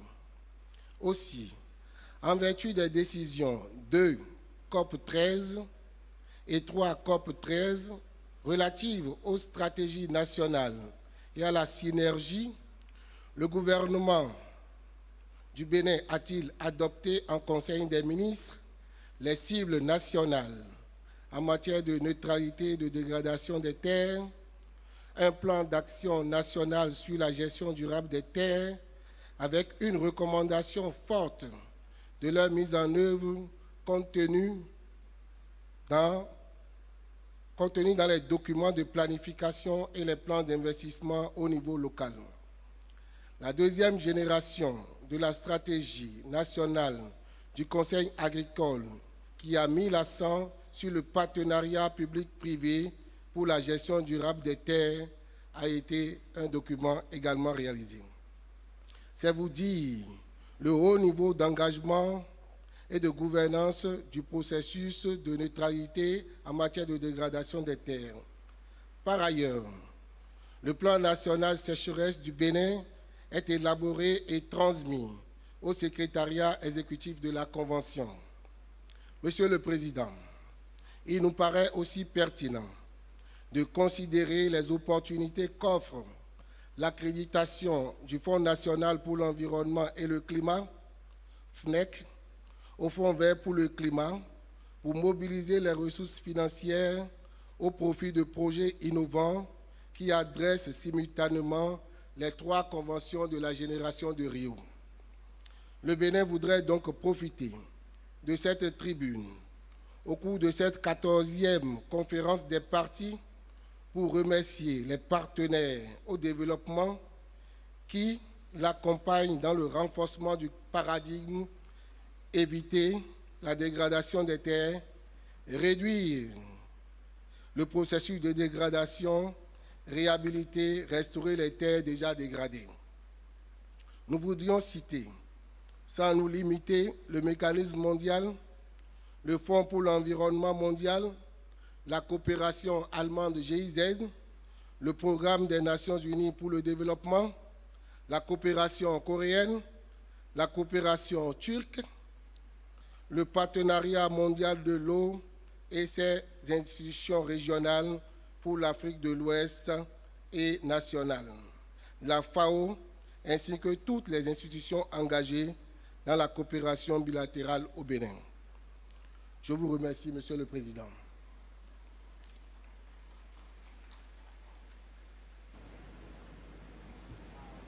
Now we have Côte d'Ivoire.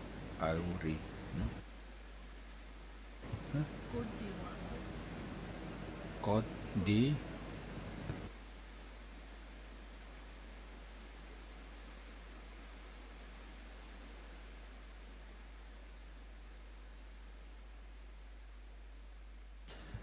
Thank you, Excellency, for your statement. Now I request Ms. Nesiri Kaba, Deputy Chief the Cabinet of Minister of the Environment and Sustainable Development from Côte d'Ivoire.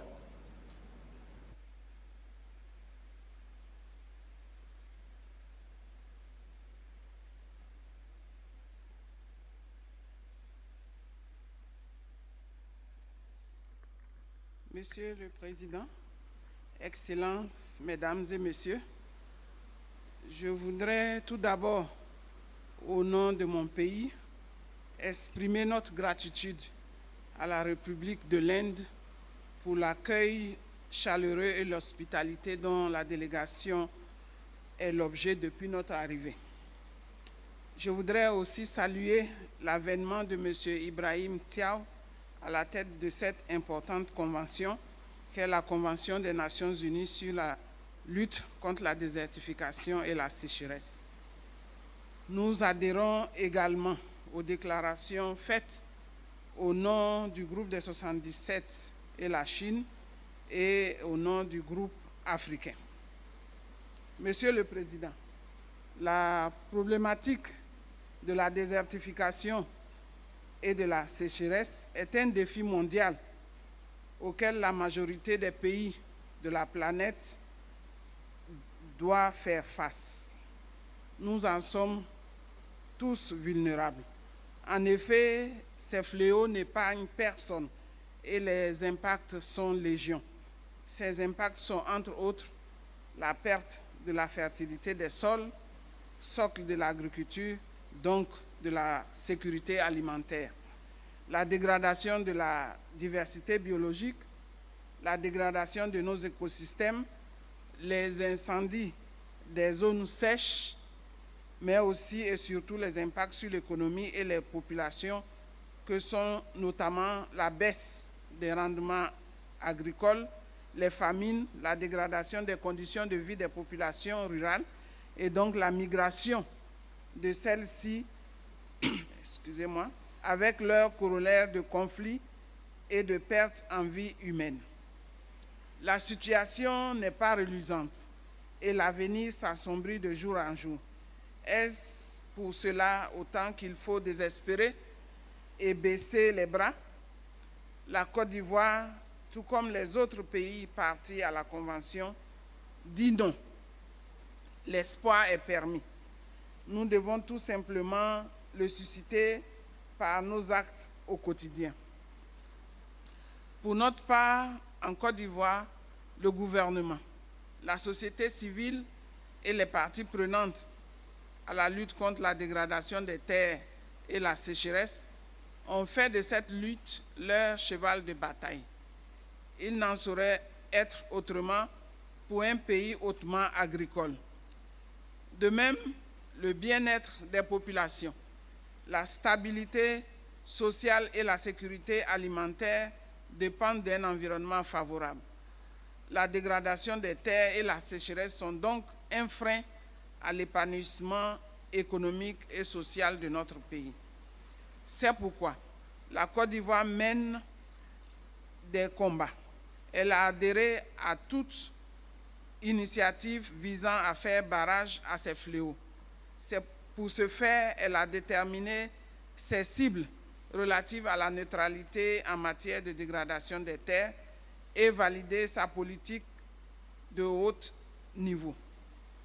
Elle a manifesté son intérêt pour les projets et programmes transformateurs. En outre, elle vient d'adhérer à l'initiative sécheresse et attend de pouvoir éditer son plan d'action. Concrètement, sur le terrain, des projets ont été initiés pour lutter contre la dégradation des terres et ses conséquences sur les populations rurales. 2 projets de gestion durable des terres dans la commune de Korogo, avec l'appui de l'Union européenne et du Comité inter-État pour la lutte contre la sécheresse au Sahel, SILS. Il s'agit du projet d'agroforesterie dans la commune de Korogo et du projet de développement de maraîchage en contre-saison à l'aide d'un forage et d'un système de pompage par énergie solaire. Ces projets visent à améliorer les conditions de vie des populations, le genre particulièrement, non seulement en assurant la sécurité alimentaire, il y a un volet production des cultures vivrières, mais également en assurant des revenus additionnels aux exploitants par la vente du surplus de production. En outre, je citerai le projet évaluation de la dynamique de dégradation des terres dans la zone de production café, cacao et du nord du pays en vue de promouvoir les bonnes pratiques de gestion durable des terres et la conservation du stock de carbone. À terme, ce projet permettra d'améliorer les conditions de vie des populations de ces zones et d'inverser la tendance à la migration des populations et ainsi éviter les conflits fonciers subséquents dans la zone d'accueil. Ce projet est financé par le Fonds pour l'environnement mondial et l'ONU Environnement et qui en est l'agence d'exécution. Par ailleurs, chaque année, à l'occasion de la Journée mondiale de la lutte contre la désertification et la sécheresse, célébrée chaque année, comme j'ai dit, le 17 juin, des séances de sensibilisation et de restauration des terres sont menées à travers le pays. Monsieur le Président, tout comme les autres pays affectés, la Côte d'Ivoire mène depuis quelques années une lutte acharnée contre ces fléaux afin d'offrir à ces populations un mieux-être. Je voudrais terminer mon propos en réitérant les remerciements de mon pays au gouvernement de l'Inde et à la brave population indienne pour l'hospitalité et également je voudrais remercier le secrétariat de la Convention pour son soutien à mon pays et le combat inlassable qu'elle mène depuis sa création. Bonne COP14 à toutes et à tous pour une planète prospère. Je vous remercie.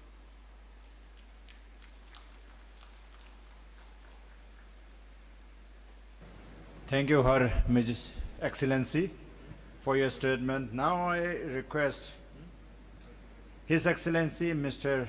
Braulio Huela, Vice Minister of Water Resources and Irrigation of the plurinational state of Bolivia.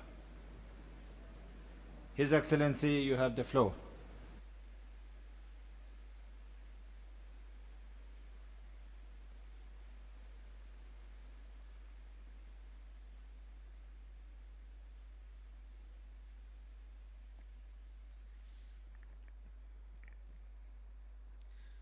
Muchas gracias, señor presidente. Quiero extender el saludo a todos nuestros hermanos países, motivo de esta convención. En Bolivia estamos generando tierra saludable, naturaleza saludable, bajo un principio, el vivir bien. ¿Qué implica el vivir bien en la política boliviana? Implica que no se trata de vivir individualmente, se trata de vivir con el otro, de vivir para la vida, es decir, hacerse responsable de toda la vida y transformarse en un criador. Esa es la concepción del vivir bien, a diferencia del buen vivir, que implica satisfacer las necesidades del hombre y necesidades que son exponenciales. El mayor problema de la humanidad para nuestro país es no saber entender la función exponencial del desarrollo, del progreso. En un ambiente de recursos finitos, en un ambiente de recursos limitados, pero también implica que la humanidad vaya a recuperar principios y valores fundamentales legados por los pueblos indígenas originarios campesinos, por las comunidades ancestrales. Los usos y costumbres van a hacer de que el día de mañana nuestros niños puedan disfrutar de un ambiente sano, saludable, con gente sana y saludable. No se puede vivir al margen de la madre tierra, de la Pachamama, del Tata Inti. No se puede vivir al margen de ellos sin reivindicar sus derechos. Bolivia concibe a la Madre Tierra, a la Pachamama, como un ente con vida, dinámico, que tiene que nutrirse, que tiene que tener vitalidad para transformar en vida o para transformarse en vida y dar vida a la humanidad, a la biodiversidad, a la flora, a la fauna.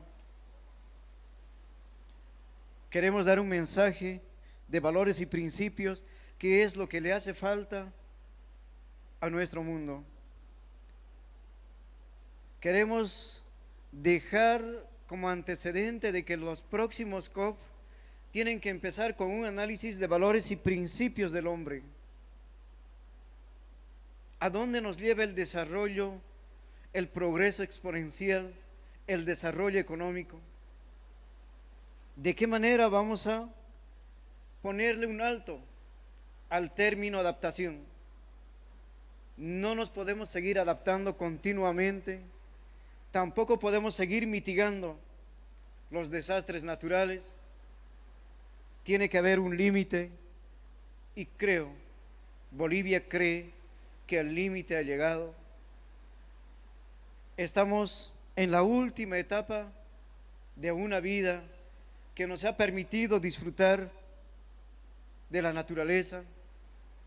Y hay un mensaje que tenemos dejado por un cantautor boliviano, Galo Cuellar, cuando le canta a nuestro hermoso río del Pilcomayo en los bañados de Tarija, el Guadalquivir, y le dice: quiero que mi hijo vea el Pilcomayo, quiero que mi hijo disfrute del Pilcomayo, quiero que mi hijo se bañe en el Pilcomayo. Ese es el mensaje ambiental que nos deja la contaminación, la depredación de nuestros recursos naturales. Lo que hoy estamos viviendo en Bolivia, un mes con un trágico incidente de la quema de la Amazonía, los bosques chiquitanos, bomberos fallecidos, voluntarios fallecidos por resguardar y recuperar nuestros bosques. Podemos hacer todo un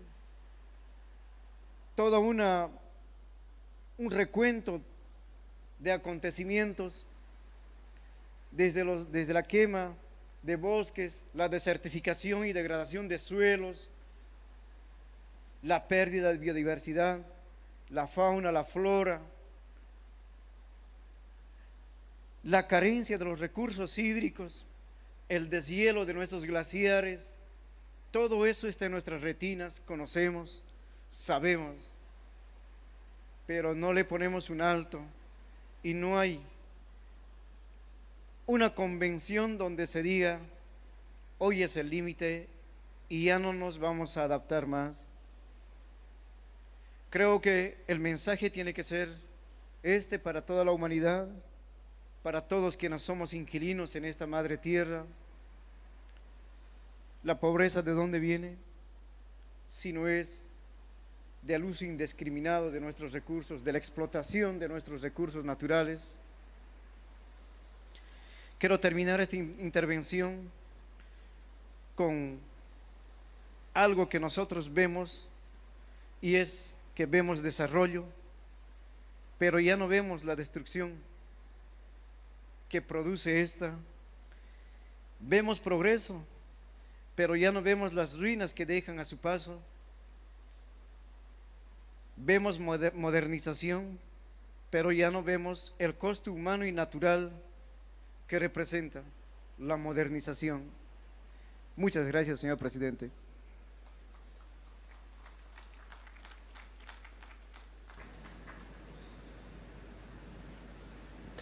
Thank you, Excellency, for your statement.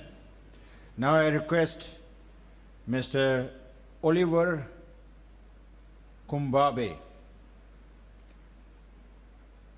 Chief Director, Ministry of Natural Resources, Energy and Mining, from Malawi. Your Excellency, you have the floor.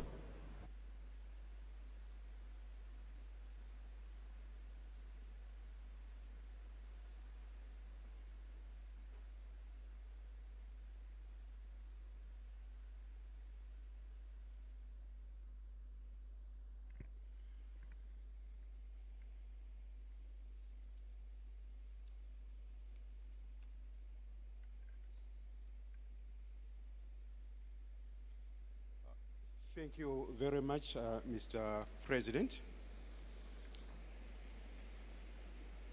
The President of the session, honorable ministers and heads of delegations, members of the diplomatic corps, the Deputy Executive Secretary,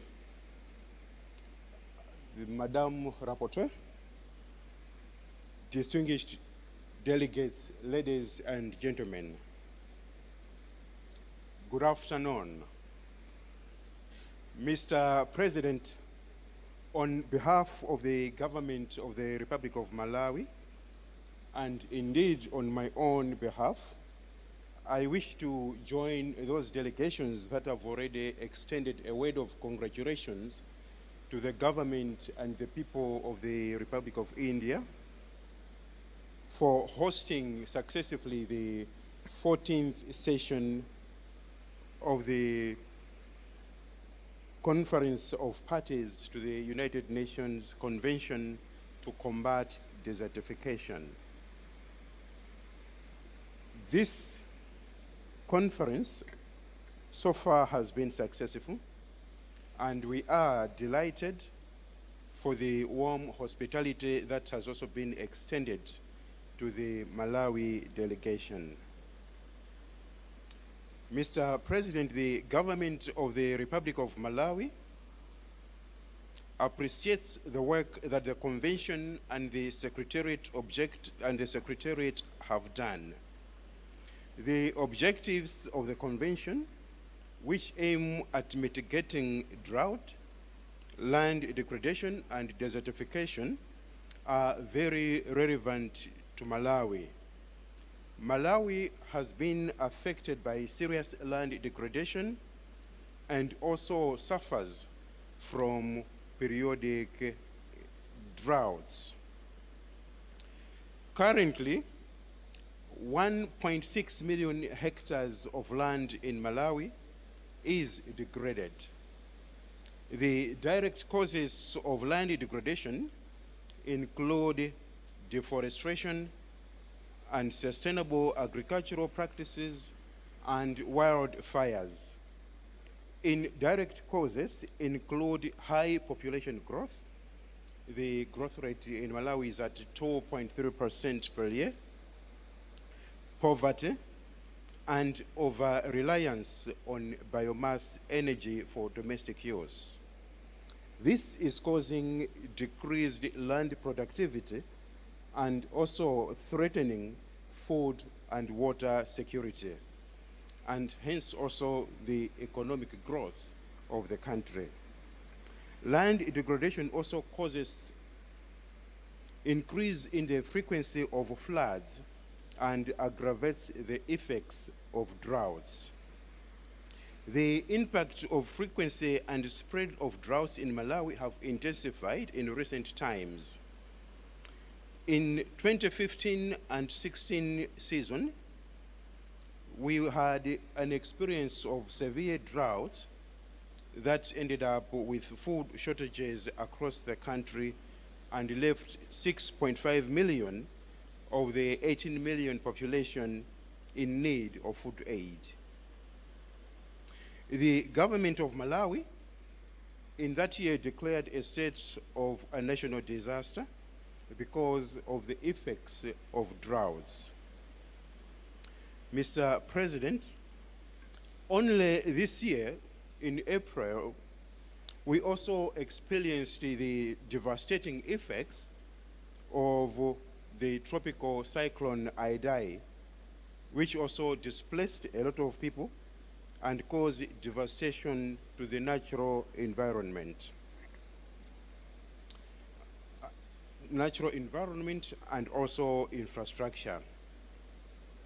Mr. President, the government of the Republic of Malawi has undertaken several initiatives to address effects of droughts, effects of land degradation, by taking up initiatives that are aiming at restoring land.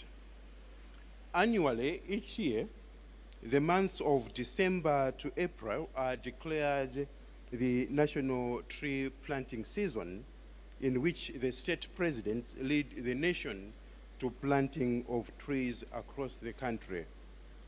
In each season, about 60 million trees are planted. We are working to ensure that the trees that we plant during this season are sustained and that they grow to full life. The Malawi government has also launched the Forest Landscape Restoration Strategy, which is aimed at facilitating restoration and also tackling climate change. In recent years, the government of Malawi has also launched the National Charcoal Strategy, which is covering the period of 2017 to 2027. The initiative is to help to reduce deforestation across the country and also reduce the dependence on biomass fuels by most of the rural population. The government of Malawi also launched a national youth forest reforestation program, which is spending about $2 million to encourage the youth to participate in ensuring a sustainable environment, but also to empower them economically.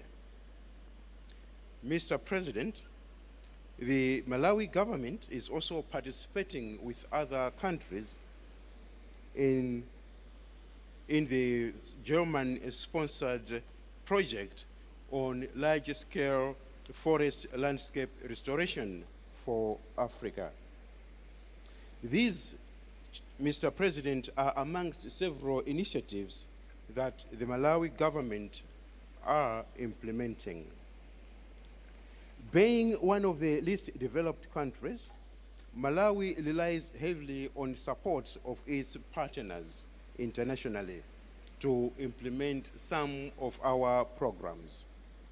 Issues of land conservation and the environment, though a priority for the government, are competing with other pressing needs, such as agriculture, education, and health. I would therefore, Mr. President, like to urge the convention to mobilize enough resources for land degradation and also for dealing with the issues and effects of droughts.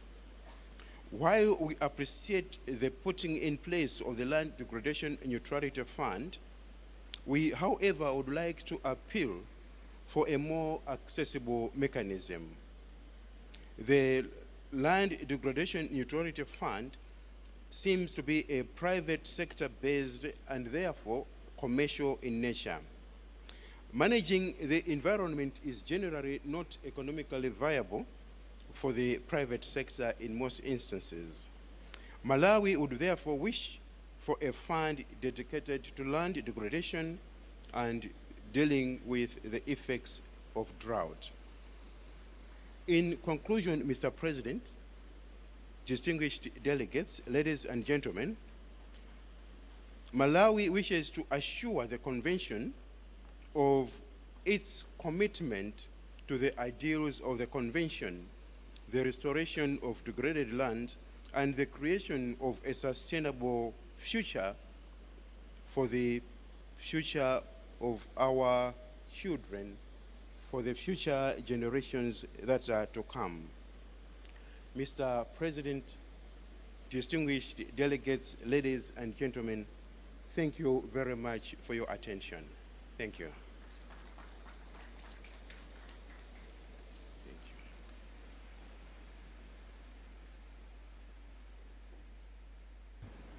Thank you, His Excellency. Now I request His Excellency Mr. Gudmundur Engi Gudbranson, Ministry of Environment and Natural Resources, Iceland. Your Excellency, you have the floor.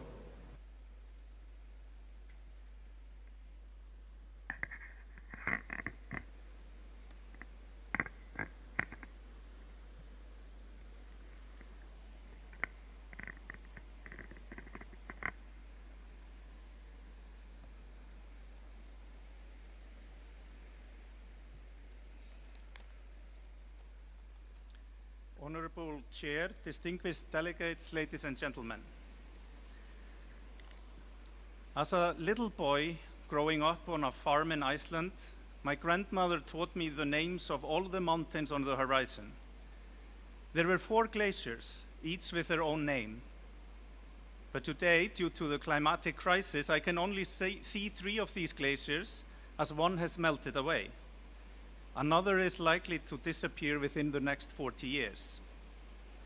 Glaciers are a magnificent natural phenomenon, and in Iceland, they have become the warning signs of the climate crisis.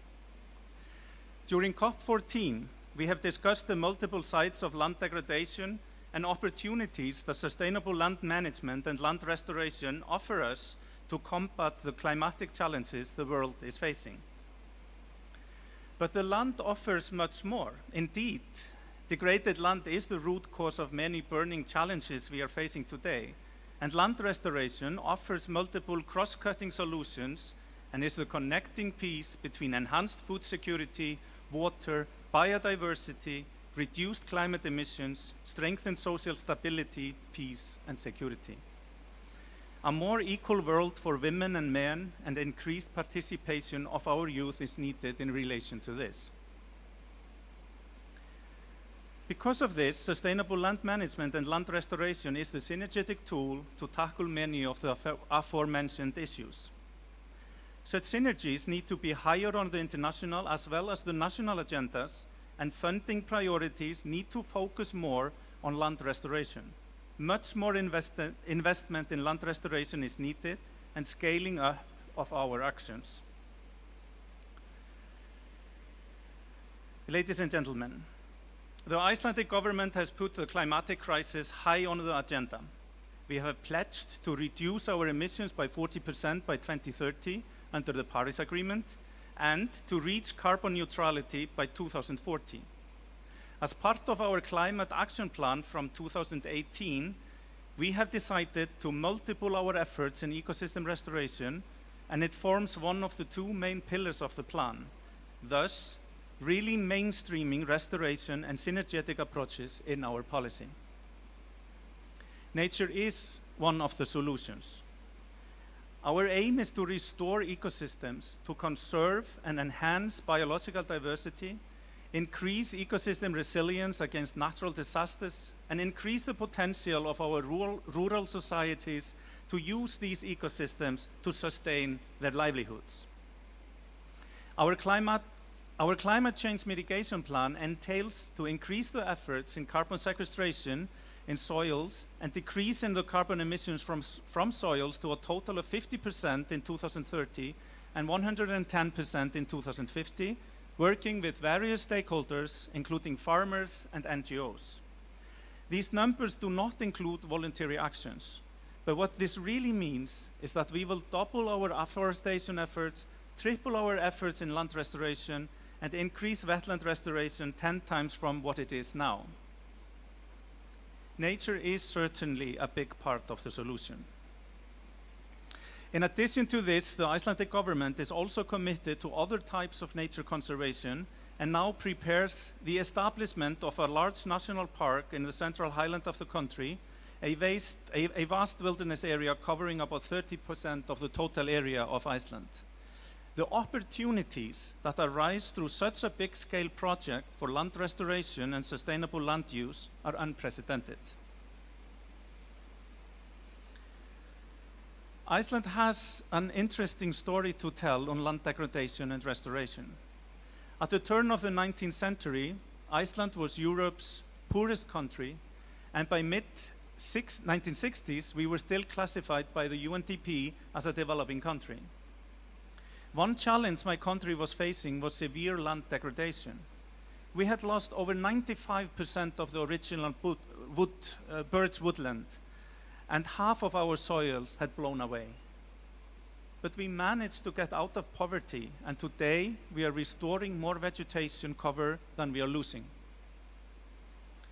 I think this is a powerful message to the world that positive change can take place, given that careful policies are enforced. Switching from wood, fire, and coal to geothermal energy, decreasing grazing on degraded lands and closing off the worst areas, enforcing participatory programs with farmers on restoration and rehabilitation have made this possible. But we still have a long way to go. We have half of the original soils to restore. Addressing land degradation and restoring degraded land for more than 100 years has taught the Icelandic people many valuable lessons. And we want to share those lessons with the world. Since 2007, we have been running an international land restoration training program as part of the United Nations University. The aim of the program is to strengthen institutional and individual capacities in developing countries with a focus on promoting restoration of degraded land and sustainable land management. We hope to further expand our international work in cooperation with other international partners. And as recently as 2 days ago, myself and Inger Andersen, the Executive Director of UNEP, signed a letter of intent for a partnership between the Icelandic government and UNEP, aiming at collaborating in developing countries on harnessing the capacity of land for climate change adaptation and mitigation efforts, knowing that land reclamation and restoration is the most important nature-based solution closing the remaining emission gap. Ladies and gentlemen, land and land restoration is a connecting piece between climate, biodiversity, food security, and world's peace. Let us put it higher on the political agenda. Thank you very much.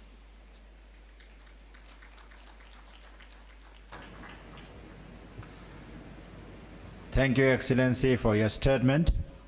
Now I request Mr. David Goldwyn Pollard, High Commissioner of the Cooperative Republic of Guyana. His Excellency, you have the floor.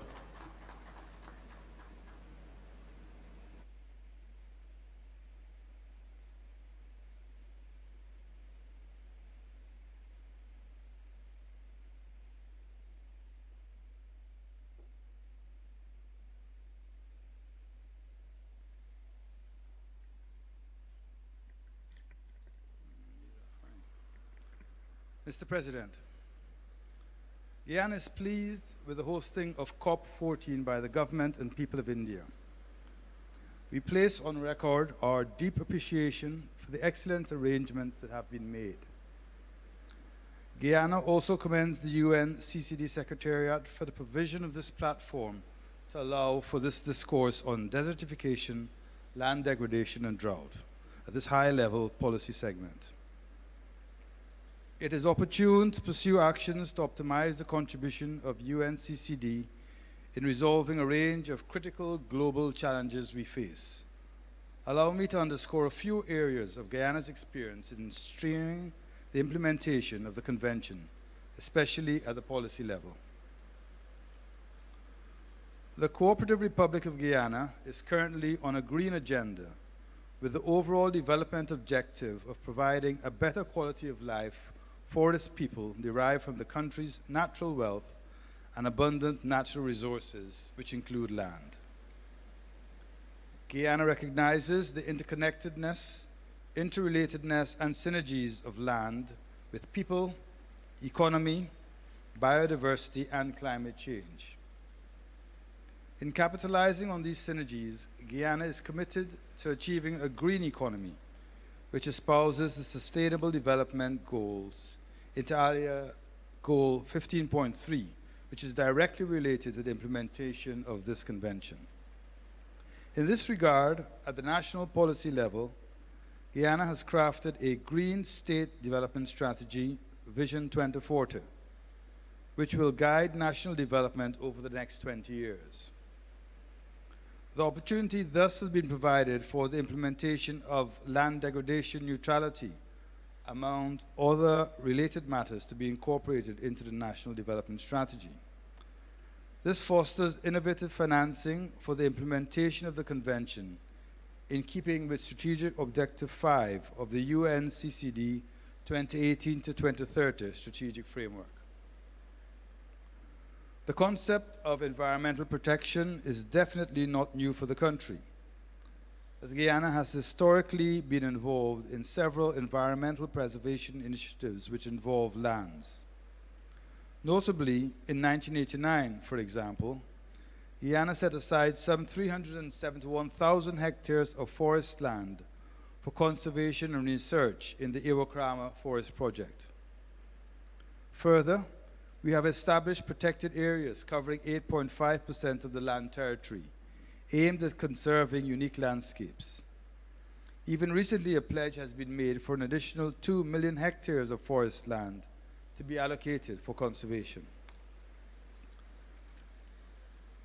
Mr. President, as a high forest, low deforestation country, Guyana has recognized the importance of proactive and preventative measures to maintain low levels of land degradation and its high level of forest cover to aid climate change mitigation, ecosystem preservation, and development of its rural and urban communities.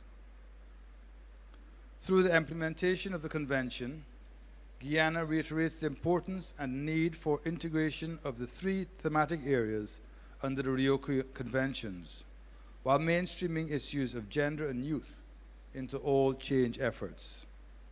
As a country, Guyana continues to actively support and implement initiatives aimed at mainstreaming sustainable land development and management at all formulation levels, including policy and technical implementation. In fact, Guyana was among the forerunner countries to voluntarily establish its LDN targets in 2017 and is developing specific significant policy initiatives with relevance to LDN, such as the establishment of a national land policy, which is essential for the implementation of sustainable land management to benefit all Guyanese, a national geospatial policy to guide the application of geospatial information and data management and sharing, a climate change policy for planning and implementation of climate resilience actions, and integrated coastal zone management policies and plans to ensure the protection of people, assets, productivity, livelihoods, and environment in the coastal belt, so as to contribute to sustainable, equitable, and rapid economic growth, and to minimize erosion of land and saltwater intrusion.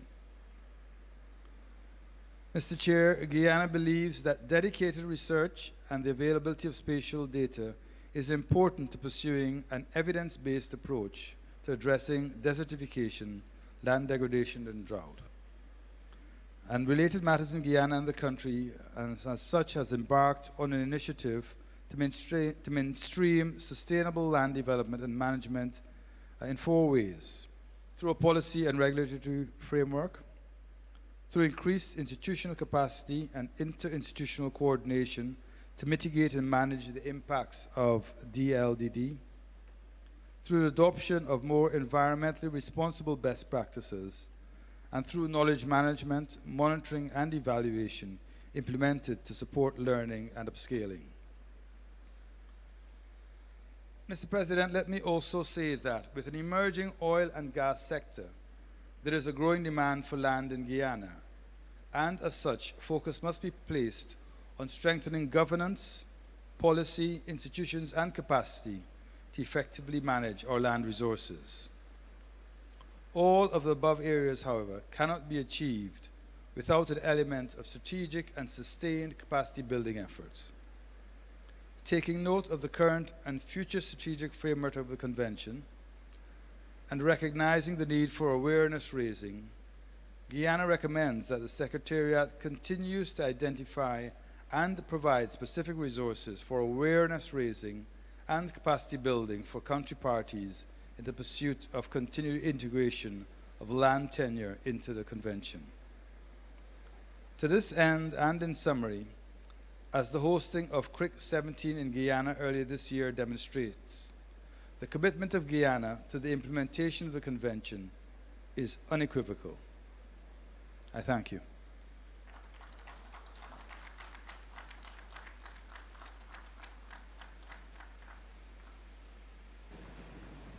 Thank you, Your Excellency, for your statement.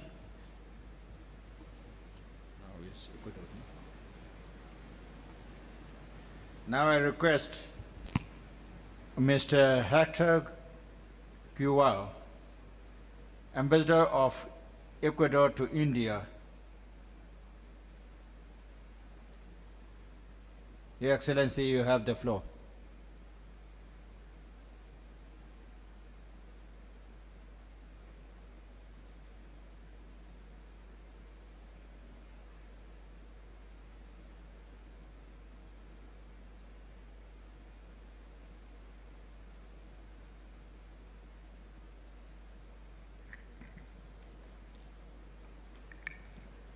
Mr. President, Mr. Executive Secretary, Excellencies, ladies and gentlemen. Ecuador would like to thank the government and people of India for their hospitality during this conference of parties. We also would like to congratulate you on your election as President of the 14th session of this COP. Mr. President, we tend to see the land as an unlimited resource, ignoring its role in our daily life, treating the provision of food and water, biodiversity, and even human safety. In that sense, we need to work in collaborative ways, promoting synergies between conventions to highlight the importance to combat desertification. As Ecuador, we are committed to the 2030 Agenda and its 17 Sustainable Development Goals, including the CDG 15 and its target 15.3 on life on land. In fact, we had adopted this instrument as public policy, which certifies that our national planning objectives are aligned with the SDGs, and that different sectors in our government are promoting this agenda and the implementation of its goals. We are aware that desertification can be caused by short-term profits like land grabbing, non-planned urban expansion, unsustainable agriculture, and excessive consumption, which is why we use as a basis of our Constitution for policy planning, because it recognizes rights to nature as well as a national priority, the protection of land and its fertile field. As Ecuador, we are promoting in our products the brand premium and sustainable, which comprise a group of certifications, including free of deforestation, free of poverty, rural women empowerment, and others. What are we seeking in this improvement of the quality of our products? In a sustainable manner that respects not only environmental criteria, but also the social and economic. With our public policy focus on both commercial agriculture and rural family farming, we look for the improvement of the life conditions of the population, especially the rural farmers. We recognize the value of the woman in land, especially in rural areas, which is why we promote public policies that are differentiated and encompass targets with a gender perspective. On March this year, we have submitted to the United Nations Framework on Climate Change our first national determined contribution, which already establishes our priorities for both mitigation and adaptation on climate change, which is also related to the combat of desertification. Nevertheless, as a developing country, we still need to access to international support through financing, transfer of technology, and capacity building, which will help us be more ambitious with our goals and improve the tools we have and support the implementation of the objectives of the Convention. Finally, Mr. President, Ecuador recognizes that the combat of desertification has impact on the reduction of poverty, hunger, social inequities, which is why you can count with the support of our country in this conference and the ones to come. Thank you.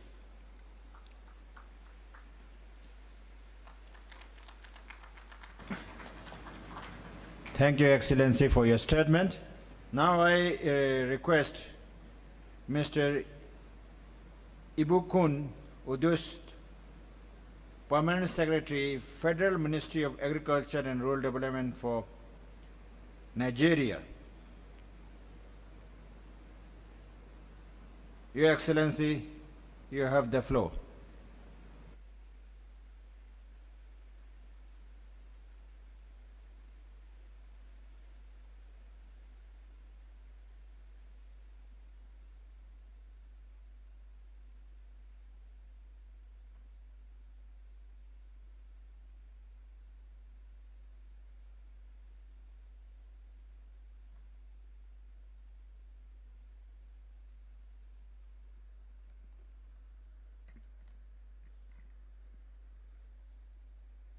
Honorable President, distinguished delegates, ladies and gentlemen, it's Mrs. Ibukun Odushote on behalf of Nigeria delegation. We're highly honored and delighted to participate in the high-level segment of the 14th session of the UNCCD conference of the parties, COP14, taking place in the beautiful city of Delhi. We wish to congratulate the government and people of India for hosting this conference. And particularly, we also want to congratulate Mr. Ibrahim Thiaw on his recent appointment as the Executive Secretary of the UNCCD. Mr. President, ladies and gentlemen, desertification, land degradation, and drought are definitely the core of serious challenges and threats to sustainable development with the far-reaching adverse impacts on human health, food security, socio-economic stability, physical infrastructure, natural resources, national and global security. Nigeria has its own share of the associated consequences of desertification, land degradation and drought, such as poverty, unemployment, and inequality, resource conflict, and food insecurity. With growth rate of about 2.5%, and with an estimated population of about 180 million, population explosion has put significant pressure on the natural resources base available with resultant decrease in fallow passes of land, intensification in land use, declining land productivity, rapid soil losses, and disruption of water resources. In the dry lands of Nigeria, the livelihoods of over 40 million people are threatened by land degradation and desertification, thus raising the spectra of food insecurity and spurring deadly conflicts between farmers and herders over use of dwindling natural resources.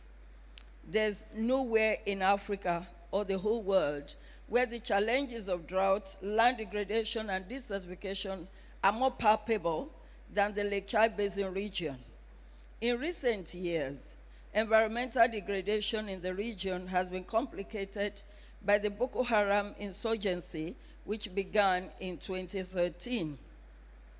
The humanitarian crisis in the region is one of the world's largest and most complex humanitarian disasters, As of January 2018, more than 2.3 million people have been displaced by the conflict. Nigeria has been pushing to see the end of this environmental and humanitarian crisis in the region, but more international support and collaborations are needed to strengthen the process. Mr. President, Sustainable Growth Development Goals, SDG 15, which urges countries to protect, restore, and promote sustainable use of terrestrial ecosystems, sustainably manage forests, combat desertification, and halt and reverse land degradation, and halt biodiversity loss, is a welcome development to address this menace.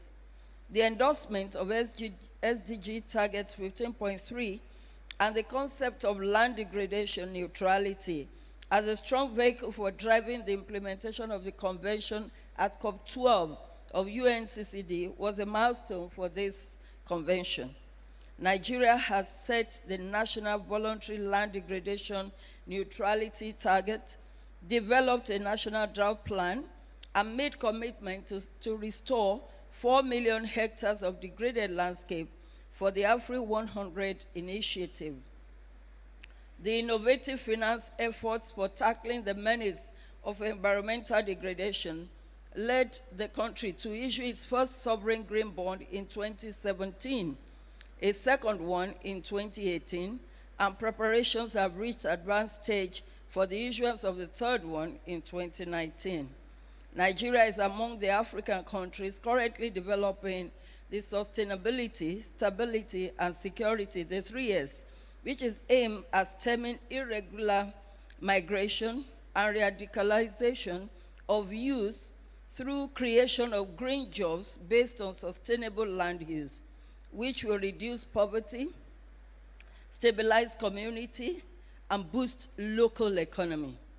With the adoption of 2021 to 2030 to be the United Nations Decade on Ecosystem Restoration, Nigeria is well positioned to participate fully in the implementation of projects and programs aimed at achieving the noble goal of restoration. Nigeria welcomes the idea of a drought protocol, which will go a long way in the implementation of drought plans developed by member countries affected by drought. Drought indicators are very critical to measure the implementation of drought strategy, hence the need for the convention. Through the CST to come up with measurably drought performance indicators. Mr. President, ladies and gentlemen, we gather biannually to deliberate and find solutions to the challenges of drought, land degradation, and desertification. But our efforts seem to be weaker than the growing environmental problems, particularly in Africa. We cannot translate our dreamed land degradation neutrality targets into reality with slim efforts, resources, and commitments. With the little time available to us, we must collectively strengthen our efforts, resources, and political commitments to combat land degradation, desertification, and hand over a healthy environment to the next generation. Mr. President, distinguished delegates, ladies and gentlemen, I thank you for your attention.